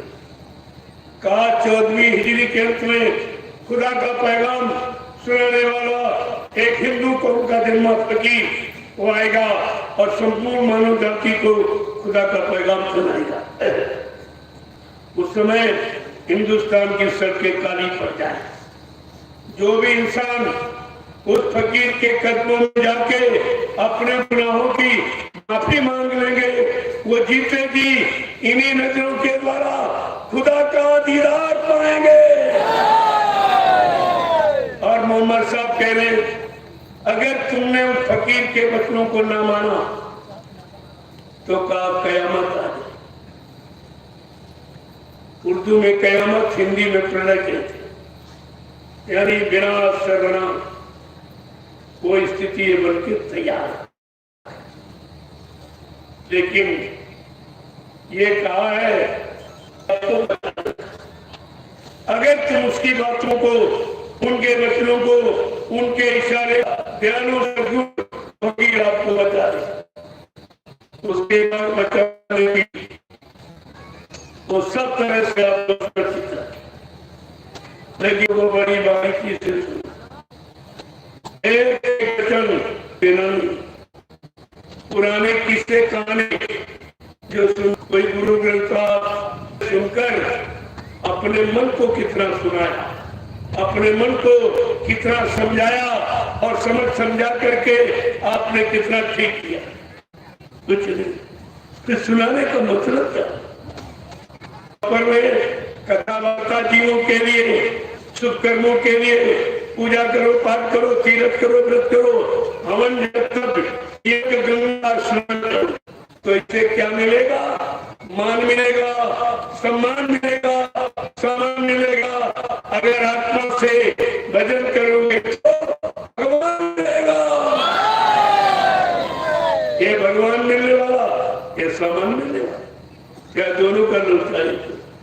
कितना सरल, दोनों की प्रतिष्ठा है, किसी की निंदा नहीं, किसी की आलोचना क्रिटिसाइज नहीं, सबको सबकी जानकारी दे रहे हैं कि शरीर इंद्रियों से जो पूजा पाठ करोगे उससे ये लाभ मिलेगा और आत्मा से भजन करोगे तो परमात्मा मिलेगा। ये दोनों चीजें आपके लिए, अगर ये सब जान जाते आप, कितना समय निकल गया बाबा जी तुम्हें समझाते सुनाते बताते, कितना समय निकल गया, तुम फिर भी बच नहीं पाए। आखिरकार तुम गुरु की शरण और चरण छोड़कर भाग ही गए, भाग गए, कोई नहीं टिका। जो मथुरा में 45 करोड़ जीवों को जगाया गया, जगा के सही सच्चे रास्ते पर खड़ा किया, लेकिन एक भी नहीं टिका, सब भाग, कोई इधर भाग गया, कोई इधर भाग गया, कोई उधर। जब तुमने गुरु को छोड़ दिया, गुरु के दरबार को छोड़ दिया, गुरु की चरण शरण को छोड़ दिया, गुरु के वचनों को भुला दिया, उनके परिवर्तन की आवाज और परिवर्तन के वादों और भूमिका को सब आपने छोड़ दिया, सब भुला दिया, तो फिर तुम्हारा भला कैसे? ये तुम्हारे बचने का तरीका था। जब सब भुला दिए तो तुम गुरु को भूल गए, गुरु को भूल गए, सारी अच्छाई और सच्चाई भूल गए, फिर उन्हीं बुराइयों में, उन्हीं निंदा आलोचना में आप चली। तो आपने किया ही क्या? जब मथुरा में आपको जो जगाने का दिव्य संदेश बाबा जी ने दिया और ये 45 करोड़ जीवों को जगाया, लेकिन वो तो एक भी नहीं टिका। ये जागे थे कि केवल सुनकर सोते रहे। जैसे आपको सुनाया तो सो जाओ, फिर जगाया सुनाया फिर सो गए, इसी तरह से सुनाते तो रहे लेकिन ये कभी जागे नहीं, सब सोते रहे। सबने मतलब यानी अज्ञानता और उसमें किया और सब धोखा और डरी और उसी में चले गए बेचारे। इतना भारी नुकसान आपने अपना किया और अभी लोगों को भी नहीं मालूम कि हमारा नुकसान हुआ कि नहीं। क्यों? उन्होंने जीवात्मा की ये जगाने की नीति और रीति और युक्ति को अब उन्होंने समझा ही नहीं था। उन्होंने ये नहीं कुछ समझा, खाली मथुरा गए और भंडारे ढूंढते रहे कि भोजन का अच्छा मिले, इस भंडारे में क्या वो किया और बैठकर इधर भाषण दिया और प्रेमियों से सेवा वसूली और 60% उनको ठेकेदारों को दे दिया और 40% जेब में डाल के घर लौट आए। इन्होंने भी कुछ नहीं और आज भी वही होगा। एक कमीशन एजेंट की हाथ भी बंद नहीं, इसलिए मैंने तरीका बदल दिया। मैंने कहा ये जो तुम्हारे लिए जो गुरुदेव आध्यात्मिक, तो मथुरा जाते रहे, अपनी प्रेमी जाते हैं, मैं तो मना नहीं किसी को करता हूँ, लेकिन जाके ये तो पूछो कि बाबा जी के हाथ में हम प्रेमियों ने 60 साल जो सेवा पकड़ाई वो कहाँ पर खर्च कर दी। अरे उसका तो हिसाब दे दो, वो भी हिसाब नहीं और अभी दे रहे। इन बेचारों को पता नहीं कि सेवा देने से लाभ नहीं है, जब सेवा जिसको देंगे वो लेने वाला जब किसी परमार्थिक काम में लगा देगा जिससे आगे आने वाले लाभ पाएंगे, तब आपको सेवा का लाभ मिलेगा। ऐसे लाभ मिलने वाला नहीं और ये काम कहीं नहीं। और यहाँ आप देख रहे हो नैमिषारण्य से लेकर यहाँ, वैसे कानपुर में 2 आश्रम, एक हरदोई में आश्रम मलावन, एक नैमिषारण्य में, और ये जय गुरुदेव आध्यात्मिक ज्ञानाश्रम रामशाला में। ये देखिए आप इतने आश्रम का पैसे की इतना ये खराब है 10 रुपए, क्योंकि कराने वाले के हाथ जब पड़ जाएंगे तब आपका काम लोगों कितनी जल्दी सभी हो। अभी कई सालों में 10 वर्ष तो हमको संदेश देते, संदेश भी देता है पूरे यानी हिंदुस्तान में कोई जिला तहसील ब्लॉक सैर करवा के लिए वापस का छोड़ा नहीं। जहाँ मैंने जाकर ये समय का संदेश, समय की जानकारी और सदगुरु दयाल की अनोखी अद्वितीय विलक्षण महिमा का अरे वर्णन न किया, ये सब आपको बताया। और मतलब यानी ये काम आपके लिए हुआ। और कितनी जल्दी नैमिषारण्य में बना। लोग कहते थे बाबा जी तो बड़ा अच्छा मकान बना रहे, भव्य महल बनाया, अब इसी में रहेंगे और कहीं नहीं जाएंगे। और जैसे बन के तैयार हुआ, मैं तुरंत गाड़ी लेकर के इधर निकल, किसी को नहीं बताया, कुछ नहीं जानकारी दी, कहाँ जा रहा हूँ, क्या करूंगा। कहीं जंगल में आके बैठ और कहा एक मोमजामा का मकान बना, एक झोपड़ी बना दो। और 3 महीने उसी झोपड़ी में भीषण गर्मी में मैं उसी में रहा। ऐसा मत सोचो। और आप भी, मैं झोपड़ी में ही रहता हूँ, इसीलिए आपको भी झोपड़ी में रहने के लिए कहता हूँ। झोपड़ी हमारी पहचान है, झोपड़ी हमारी मर्यादा है, झोपड़ी साधक पहुंचा था, सब जान जाती, किसी को कहने की जरूरत नहीं पड़ती। इसलिए मैं इस धरती पर कुछ करना चाहता, आप नहीं मानोगे, दूसरी जगह चला जाओ। हम तुम्हारे बंधन में नहीं, हम तुमको बंधनों से मुक्त कराना चाहते हैं। इसलिए मालिक से तुम्हारे लिए फरियाद करते रहते, इन जीवों को बंधन मुक्त कर। इनका कोई कसूर नहीं है, इनको काल माया ने बहका भरमा दिया। कृपया इन पर दया कर दो और इनकी जीवन एक बहुत यानी सदगुरु धाम की स्थापना हो गई।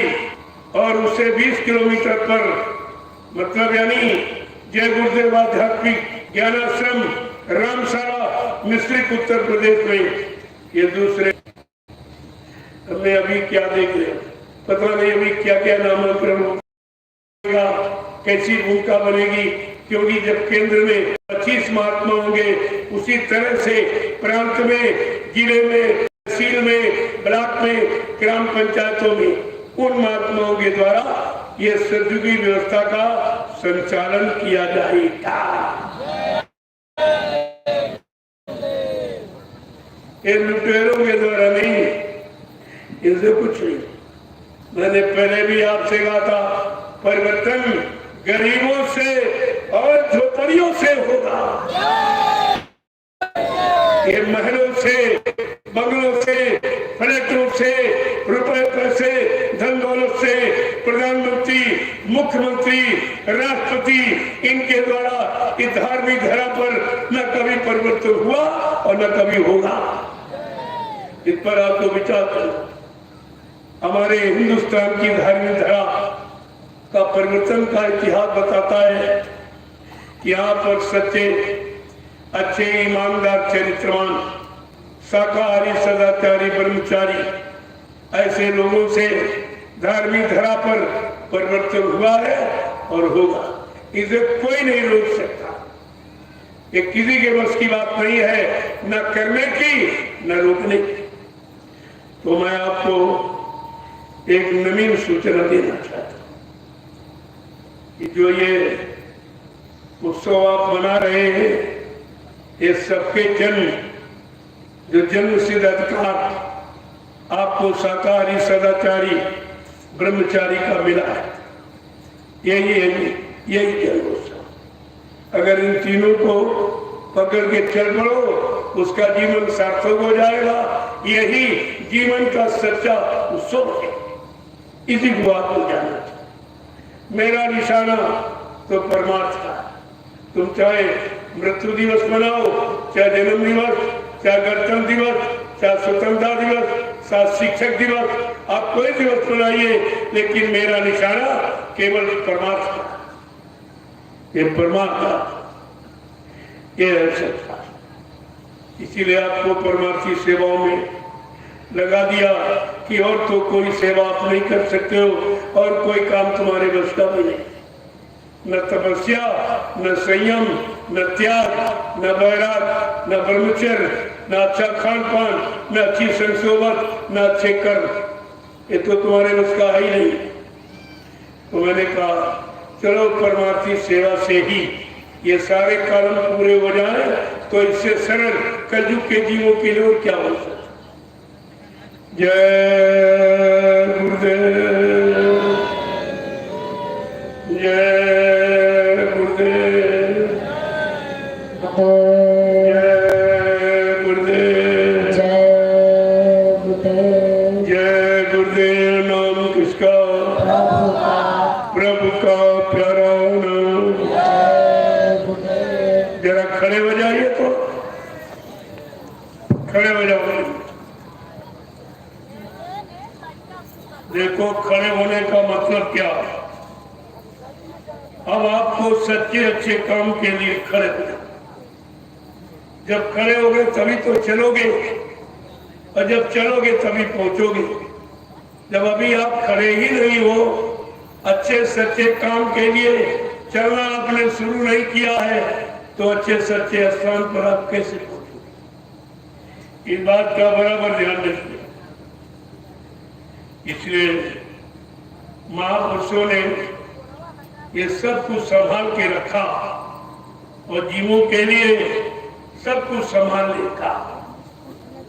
उन्होंने ऐलान कर दिया, चैलेंज कर दिया, जोर लगा ले अहले जवानी, कब तक जोर लगाएगा। जग में जय गुरुदेव का झंडा। मैं आलोचना बुलाई से नहीं, अपने झंडे से कोई पार्टी झंडा गाड़ कर क्या प्रेत आत्मा का झंडा ये सब काम तो प्रभु नाम का है, और इनका अपने नाम का, अपनी पार्टी के, अपने मान सम्मान के नाम का। और तुम अभी तक यही नहीं सोच पाए हो तुम्हारा कोई झंडा नहीं। प्रजातंत्र में प्रजा का कोई झंडा नहीं। ये सब लोग अपना अपना झंडा पकड़ा देते। तुमने के झंडे को पकड़कर जिंदाबाद मुर्दाबाद बोलते के झंडे को पकड़कर जिंदाबाद मुर्दाबाद बोलते रहते हो। तुम्हारा इसीलिए कोई कमी नहीं हो रहा। झंडा अधिकार का प्रतीक। अगर तुम्हारा झंडा बना दिया गया होता, तुम भी अधिकार मांगने के यानी मतलब उम्मीदवार बन जाते, लेकिन तुम्हारा झंडा बनाया ही नहीं और न तुम्हारा कोई संगठन बनाया। और कहते हिंदुस्तान जय जवान जय किसान, और दोनों है परेशान, दोनों परेशान। जवान बेचारा बेरोजगार और किसान टैक्सों से लद गया, महंगाई से लद गया, उठ नहीं पा रहा, चल नहीं पा रहा है, और ये जय जयकार हो रही। ये कौन सी जय है, कौन सी विजय है। लेकिन बाबा जी ने क्या कहा, दूरदर्शी विजय, जय नहीं विजय। विजय सबके लिए और जय केवल अपने लिए। तुम जय और विजय का अर्थ नहीं समझ पाए, और तुमको ये बहकाते रहे 70 साल से, और ऐसे तुम जय जयकार हल्ला मचाते रहे, और मिला आपको कुछ नहीं। और तुम्हारा कोई संगठन बना, और सबने बड़ा संगठन बनाया, सबने बड़ा झंडा बनाया, और सबने अधिकार की लड़ाई लड़ाई, और तुमको शामिल करके तुम्हारी दुश्मनी वह मनुष्यता बना रही। ये काम और हो रहा। कम से कम परमात्मा ने मानव बुद्धि दी है, अरे कुछ तो पहचानो, कुछ तो अपने मानवीय कर्म को, मानवीय धर्म को कुछ तो आप समझो कि सच्चा मानव कर्म क्या है, सच्चा मानव धर्म क्या है। अभी तक आपको किसी ने नहीं बताया। किसी विद्वान से आप पूछो कि धर्म किसे कहते हैं, तो आपसे कहेगा पूजा करो, पाठ करो, तीर्थ करो, व्रत करो, हवन जब तबियत, गंगा स्नान करो। अरे प्रेमियों, करो माने कर्म और धरो माने धर्म। जो धारण किया जाए, जीवन में उतारा जाए, कार्य में परिणत किया जाए, उसको धर्म कहते हैं। यानी धर्म माने व्यवस्था। आप धर्म खराब, व्यवस्था अच्छे कर्मों से व्यवस्था पनपती है, और बुरे कर्मों से व्यवस्था बिगड़ती है। चाहे शरीर की हो, चाहे परिवार की हो, चाहे समाज, ये दुनिया की हो, ये सब बातें आपको समझनी चाहिए। जय गुरुदेव, जय गुरुदेव, जय गुरुदेव। आपने पूजा पाठ तीरथ बहुत किया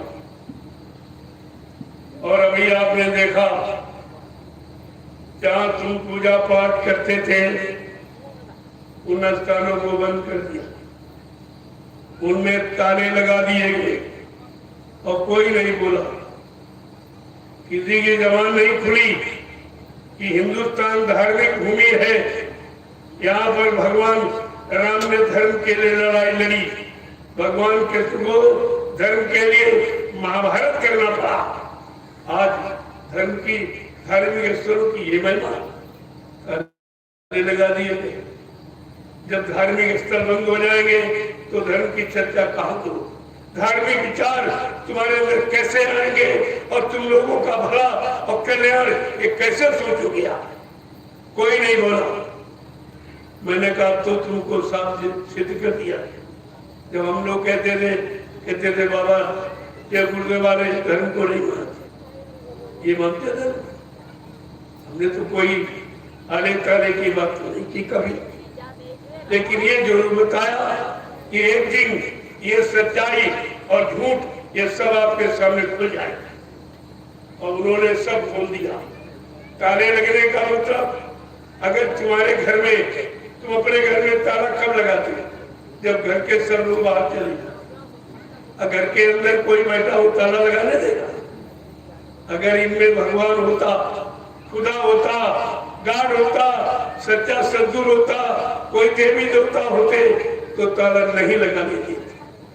और ये सब हाथ जोड़े खड़े रहे थे कि जिन्होंने ताला लगवाया है इनका विनाश होगा, सर्वनाश होगा। मैंने कहा इनको तो जुकाम तक नहीं हुआ। क्यों? वहां कोई करने वाला है ही नहीं, वहां कोई दंड देने वाला है ही नहीं। और इस बात को तुम 3 युगों से नहीं समझ पाए। इसलिए इस जड़ और चेतन को बताने समझाने के लिए इस कलयुग में सदगुरु को आना था। नहीं तो ये जीवात्मा काल माया के ये जड़ चेतन यानी मतलब इससे छुटकारा कभी नहीं पाती जड़, इसलिए आए। उनका काम चेतन है। और आपको भी चेतन नाम दिया, आपको जगाया। का जो नाम जगाया जाता, सिद्ध किया जाता, उस नाम से जीवात्मा जगती। बाकी सीताराम राधे श्याम चिल्लाते रहे, जीवात्मा जगी। लाउड स्पीकर लगा के चिल्लाते रहो, कुछ नहीं जगी।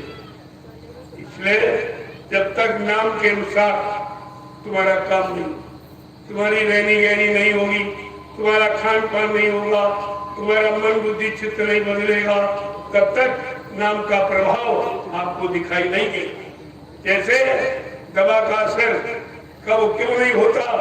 जब तक आप परहेज नहीं करोगे। परहेज नहीं करोगे दवा काम नहीं करेगी। ये परहेज है जो आप ये करते हो। कहते हैं अगर तुम ये संकल्प ले लो, ये झंडा आपके लिए मैंने उधर गड़वा दिया, इसकी परिक्रमा करो सुबह शाम 21 बार, 51 बार, 101 बार, और जय गुरुदेव प्रभु नाम बोलते हो। और ये कहो कि हमारे दुख, हमारी बीमारी, हमारी परेशानी, हमारे भूत प्रेत को उतार दो, परेशानी दूर कर दो, मैं आज से पूर्ण शाकाहारी हो जाऊंगा। जब आप ये संकल्प करोगे तब आपका काम होगा। ऐसे बिना परहेज के कोई काम, अंडे शराब दोस्त, मांस मछली से दूर, निंदा आलोचना बुराई सबसे दूर, दूसरे के माँ बहन बेटी, ये परहेज है।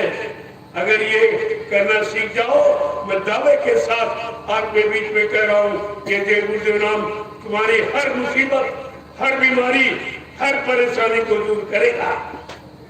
लेकिन परहेज नहीं चाहिए। ऐसे करोड़ों लोग नहीं भागे चले आ रहे, इनको कुछ मिला है, मिल रहा है, मिलता रहेगा। ऐसे नहीं आ रहे क्या इतने आदमियों को कोई प्रधानमंत्री मुख्यमंत्री इतना लालच से क्या निस्वार्थ जंगल में इतने लोगों को बुला सकता?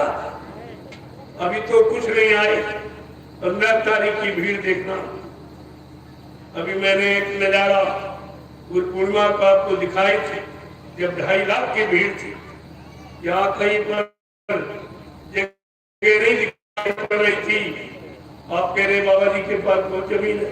हमने कहा हमारा परिवार देख लो तो 1 4 भी हिस्से में नहीं पड़ी। परिवार के हिसाब से जमीन का आंकड़ा हम लगाइए। हमको क्या चाहिए? हमारे लिए तो एक झोपड़ी पर्याप्त। मैं तो ये सब तुम्हारे लिए, तुम्हारी व्यवस्था हो जाए ताकि आप सुचारू रूप से बैठ के भजन करें। मेरा एक ही लक्ष्य है, भजन कराना। मेरा दूसरा कोई लक्ष्य है। और ये भजन क्यों नहीं हो रहा? कौन सी अटकलें बात है, विपदाएं पड़ रही, उनको दूर करने का ये मेरा संकल्प है। ये सब दूर हो जाएंगी, आप बिल्कुल निश्चित हो जाओगे, आप सब निर्मल पवित्र हो जाओगे। तो भजन करने की थोड़ी लगी। वो तो आप और जैसे बिजली को आप ऑन करना सीख जाओ तो 1 मिनट का भी खेल नहीं। ये तो प्रकाश, ये तो आर्टिफिशियल है, वो नेचुरल कुदरती, वो कभी बंदे नहीं होती। 24 घंटे इसी मनुष्य मंदिर में वो मतलब यानी ऐसी ऐसे प्रकाश, ऐसी ऐसी सुंदरताएं जो यहाँ कहीं दिखाई नहीं देती। वो साधक जब देखता है बड़ा खुश होता है, एकदम नाच होता है। जो नाचे मीरा पहले बहुत रोई जब तक मिला नहीं, और जब मिल गया तो बीड़ा बजा के कितनी नाची, ऐसे नाची सारी दुनिया को नचा दिया। ये खुशी हुई। लेकिन जब मिली नहीं तब तक तो दुखी रहता। ये मिलने का तरीके के अपना लो, तुमको भी मिल जाएगा। वो जिनको मिला उन्होंने गाया, उन्होंने बताया, उन्होंने सुनाया, उन्होंने दिखाया, उन्होंने कराया। ये उनका विषय।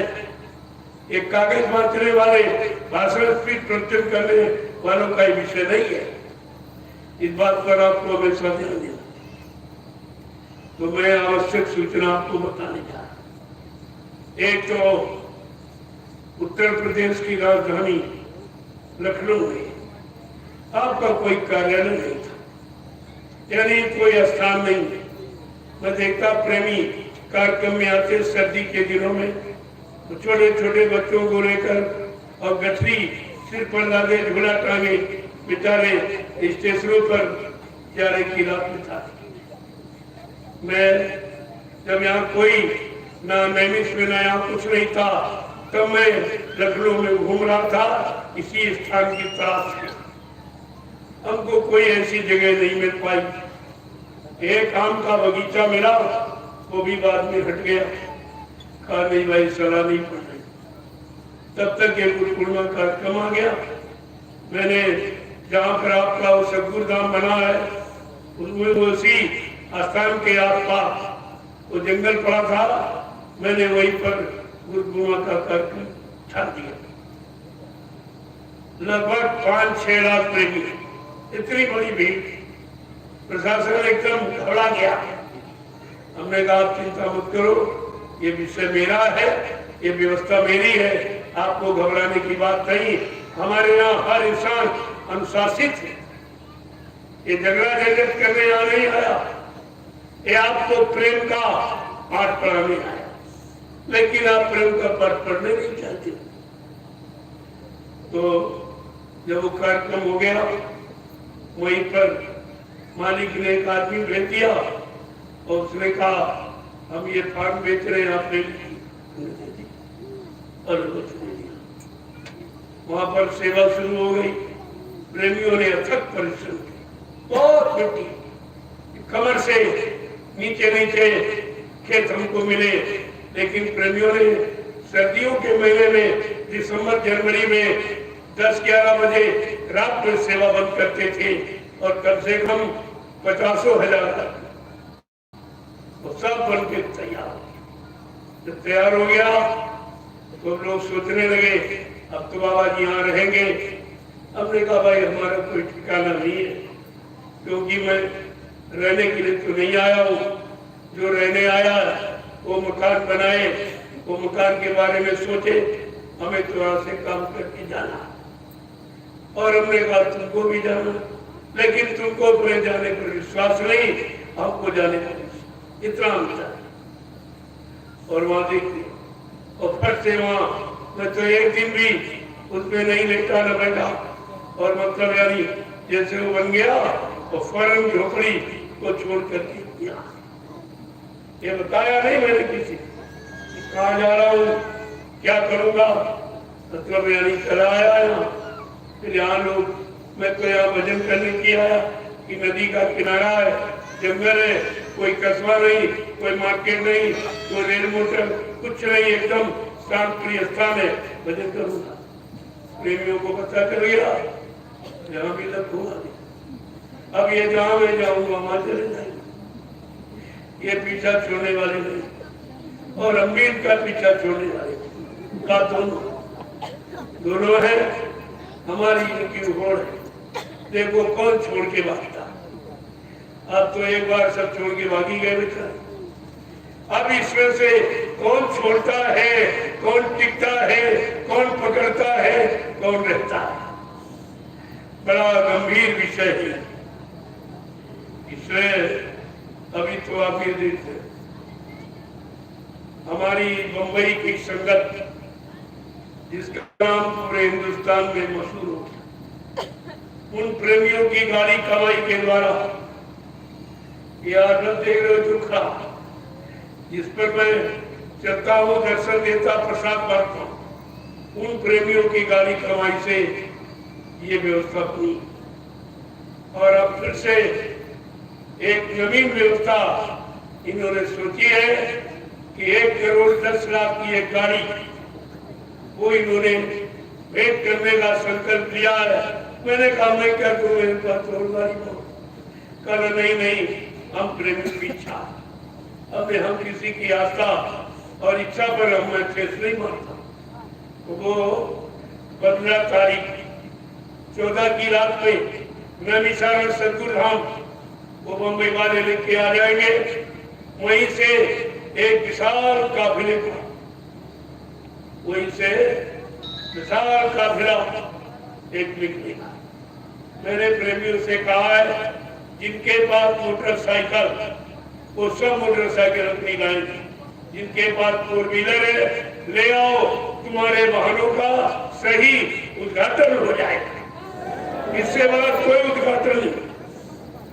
जैसे किसी के पास ट्रैक्टर है, गाड़ी भी ले आओ, उसमें क्या होगा, तुम तो जाएंगे और तुम्हारे सारे कितने पर भी बैठ के चले जाएंगे, आपका एक परमार्थ हो जाएगा।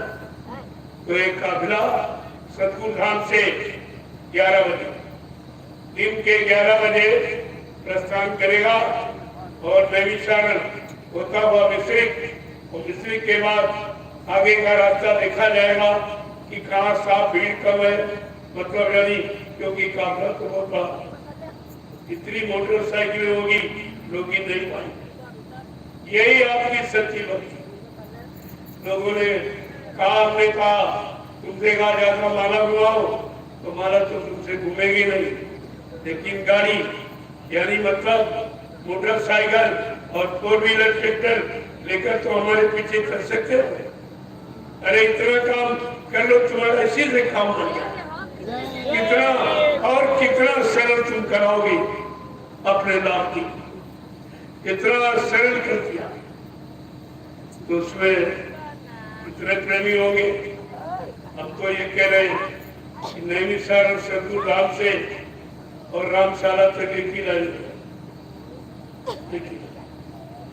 सबकी समझ में आ जाएगा ये सब क्या है, क्यों किया है, इसकी क्या जरूरत है, ये सब आपकी समझ में आ जाएगा।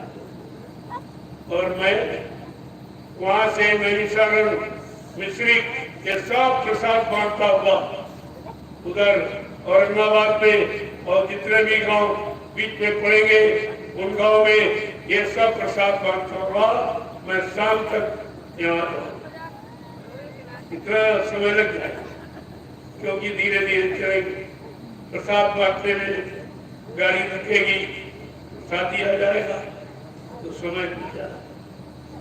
दूरी कम है लेकिन प्रसाद वितरण के कारण समय आपको ज्यादा ही देना पड़ेगा।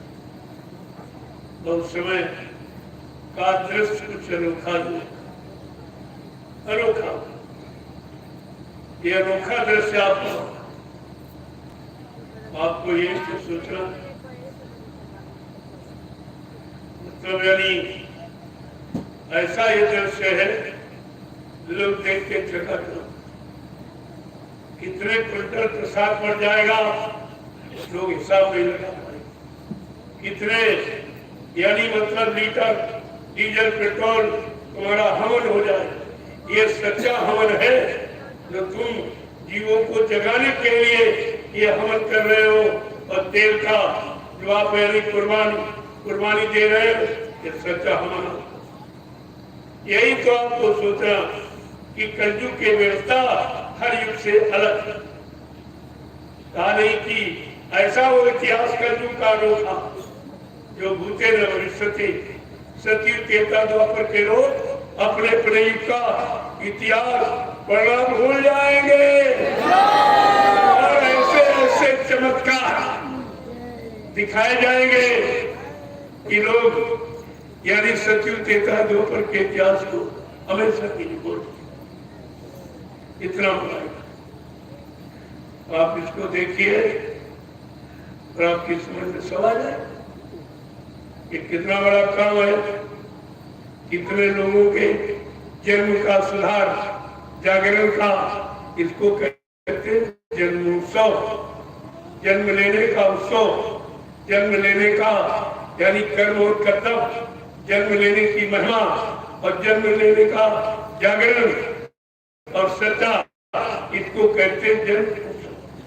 वो जन्म का उत्सव है, उनका जन्म सार्थक है जो अपने जीवन को लोगों के जीवन कल्याण के लिए न्यौछावर कर देती है, उनका धन्य।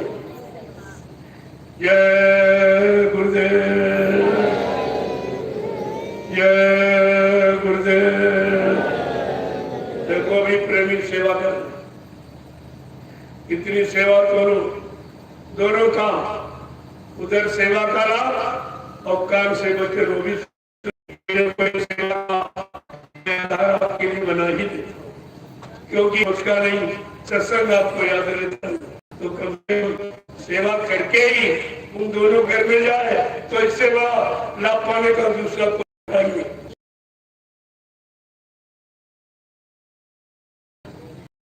कि कहां से किन किन गलियों रास्तों से चलने लगोगे तो सब समझ में आती है, सब कुछ।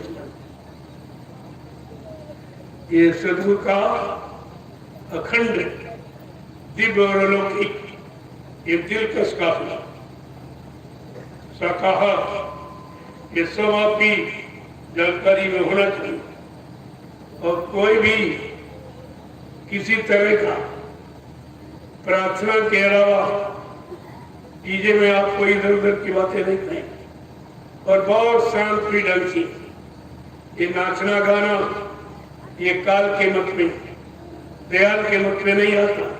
मैंने कितनी बार आपसे कहा लेकिन आप मानते नहीं, तुमने कहा जब उब जाओगे खुद ही आप परेशान हो जाओगे, तो इसीलिए ये संत मत में कुछ नहीं।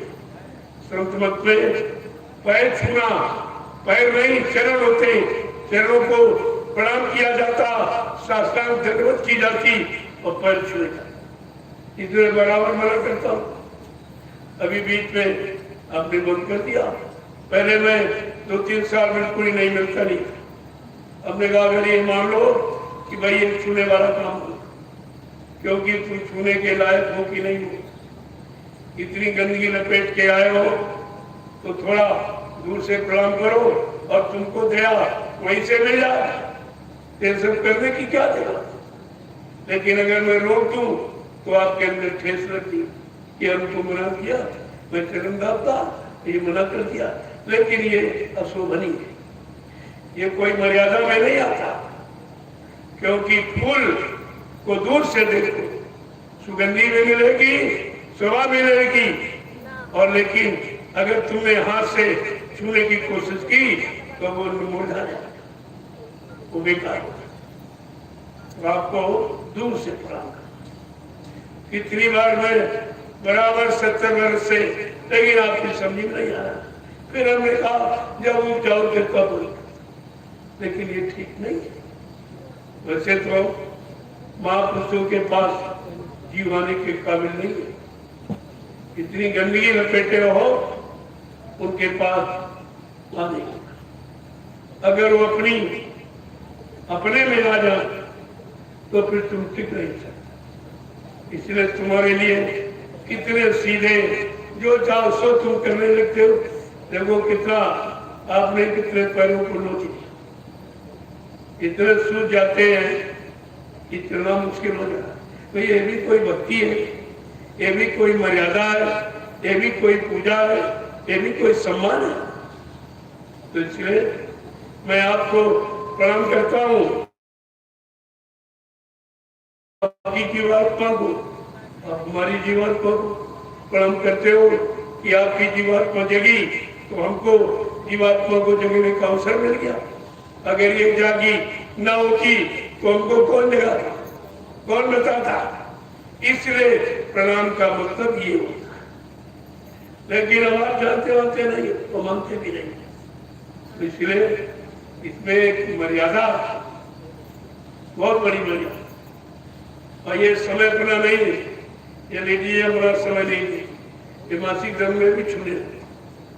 आपको न मालूम है उस समय शरीर कितना जहरीला होता, जहरीला। कबीर साहब ने क्या कहा, नारी की छाई पड़े तो अंधे हो भुजंग, कहो कबीर कैसे निभे जो नित नारी के संग। उनका क्या होगा, काला सर अंधा हो जाता। अगर सुलह स्त्री मासिक धर्म में उसकी छाया अगर काले सर पर पड़ जाए वो भी अंधा हो जाए। इसीलिए भोजन बनाने का और छूने का और मिलने का उस समय का योग नहीं हो।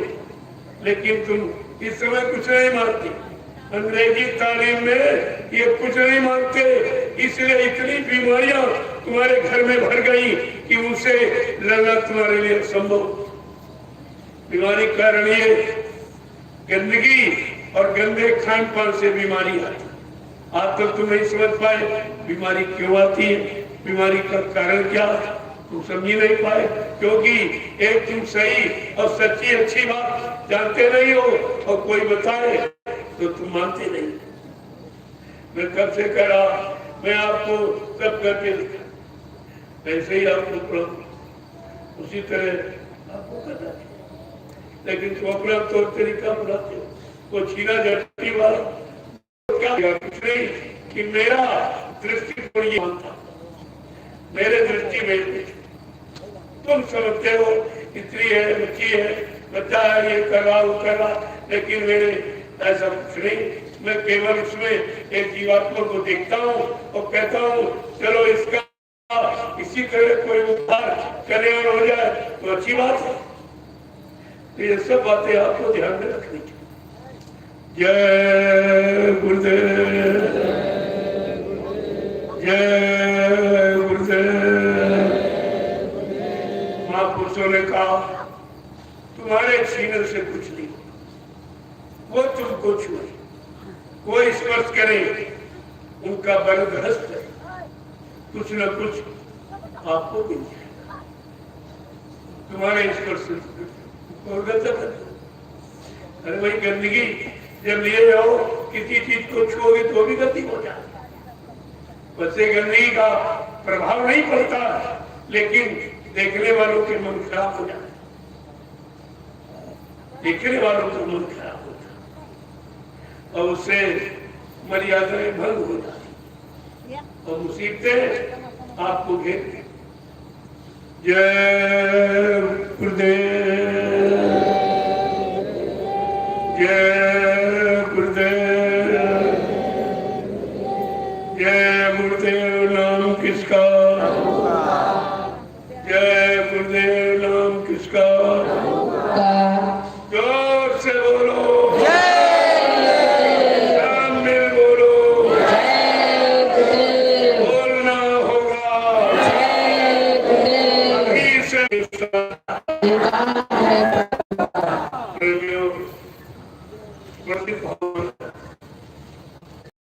सीधा प्रणाम किया तो वो आत्मसमर्पण कर। जब आत्मसमर्पण कर दोगे तुम्हारे अच्छे बुरे पाप कर्मों की कोई गिनती नहीं रही। ये सब करो, भली बुरी खोटी खरी गुरुआ की सब करो। आपको छिपा के छिपाओगे, अगर करते ही सब समझ गया। और आपकी यहाँ में यहाँ मिलाते हैं किसी तरह टिके रहो। जब ज्यादा यहाँ मिला था तो उसकी बुद्धि खराब हो जाती कि अब तो हमारे बगैर का काम ही नहीं चलेगी, हम नहीं कहते, कुछ कर ही नहीं पाए। ये तो बहुत बुढ़े हो गए, इनको दिखाई नहीं दे रहा, चश्मा लगाते। ये सब तुम्हारे अंदर शंकाएं, ये भूल भ्रम, यही तुम्हारे विनाश का कारण है। गुरुदेव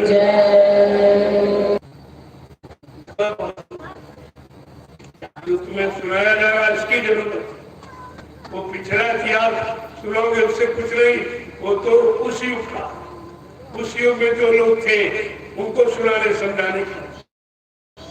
तुम आज कलयुग में बैठे हो और सतयुग त्रेता द्वापर की कहानी पढ़ोगे तो उससे क्या होगा?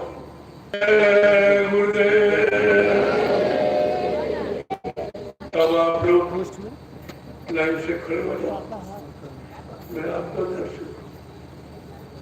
वो प्रेमी जो सेवा कर रहे उनको उनके बाद उनको बात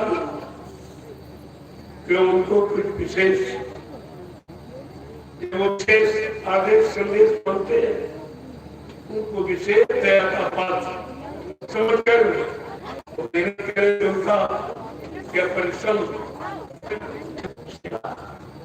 आगे सुकुम पालन का इसी यही तो। जय गुरुदेव।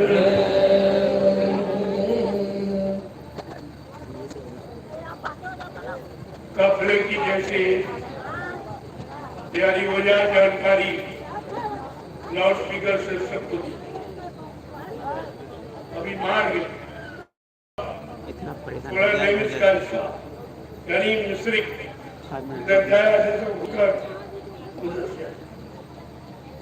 क्योंकि वहाँ थोड़ा लोगों को ज्यादा जानकारी मिल जाए, उनकी भी समझ में आ जाए। मैंने जब कार्यक्रम गुरुकुर्मा का किया था तो मैंने जानकारी उनको दी। मैं जब घुमाया अब 6 लाख आदमी तो मिश्री नीम साहब मिला के नहीं रहते, तो चाहे सब पूरा नैमिष मिश्री घूम के आ गए और काफिला आश्रम पर ही खड़ा, तो जा ही नहीं। एक ही लाइन तो खिसकी नहीं और जितने गए थे वही घूम के सुना। हमने कहा तुमने अपना काम कर दिया, अब लोग अपना काम करें न करें ये सोचना समझना इनका उत्तरदायित्व। तो भी अब की बार फिर एक मौका दे दिया जाए, ठीक हो जाए। और यहाँ तो 6 महीने में 6 कार्यक्रम आपके यहाँ 11 आश्रम में 6 महीने में 6 कार्यक्रम, इतना कभी कहीं नहीं, लेकिन रिजल्ट 0। जैसे बैगन को पानी में भिगो और निकालो तो एक बूंद भी पानी का उस पर कोई असर नहीं। ये चिकने गए जो गंदगी से इतने चिकने हो गए, इनकी समझ में कुछ। तो मैं ये सोचता हूँ कि अगर तुम जगह समझ रहे हो तो मैं यहाँ कोई कार्यक्रम ही नहीं करूँ, कोई कार्यक्रम सब झगड़ा खत्म हो। जो दुकानों दुकानों का आप झगड़ा लिए घूम रहे हो, संत मत में ये है ही नहीं, फिर भी मैं तुमको एक मौका देता हूँ, चलो। मतलब यानी कि लेन देन प्रेमियों का तुम्हारे से है और तुम्हारा वो तुमको मिल जाए बाल बच्चों के, लेकिन तुम अपनी मनमानी, अपनी वही दुष्टता निर्दयता से बात नहीं आती। तो मेरे पास बहुत तरीके, अभी तो एक छोटा सा फार्मूला आपके ऊपर लागू किया है। हमारे यहाँ तो कोई प्रेमी जो बैरिकेडिंग में इन्होंने आदेश नहीं माना और दुकानें लगाई, कहा देखेंगे कौन हटाता। हमने कहा तुम बगैर हटाए हट जाओगे और भाग जाओगे। मैंने कहा कोई हमारा प्रेमी ये मांसाहारी शराबी इनकी दुकान में कोई सौदा नहीं, एक ही निशाने में सब, मैं नहीं मालूम एक निशाने से हजारों, एक तीर से हजारों निशाने होते, तो आप नहीं समझ पाते। हम तुम्हारा नुकसान करने नहीं आए, लेकिन हमारी मर्यादा के खिलाफ, क्योंकि हम शाकाहार का प्रचार करते हैं, तुम्हारा खान पान शाकाहार के विपरीत है, इसलिए तो हमसे विपरीत हो, इसलिए हमें कोई न कोई आदेश बनाना पड़ता। जय गुरुदेव। ले लिए आप लोग जो मिट्टी की सेवा कर रहे हैं उनको बात हो।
उन्होंने काफ़ी कोशिश की लेकिन नहीं लग पाया। अपने राजू भाई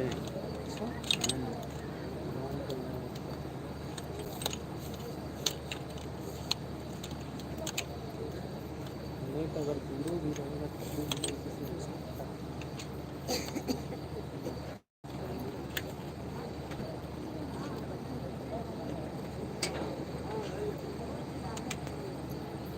बस करें।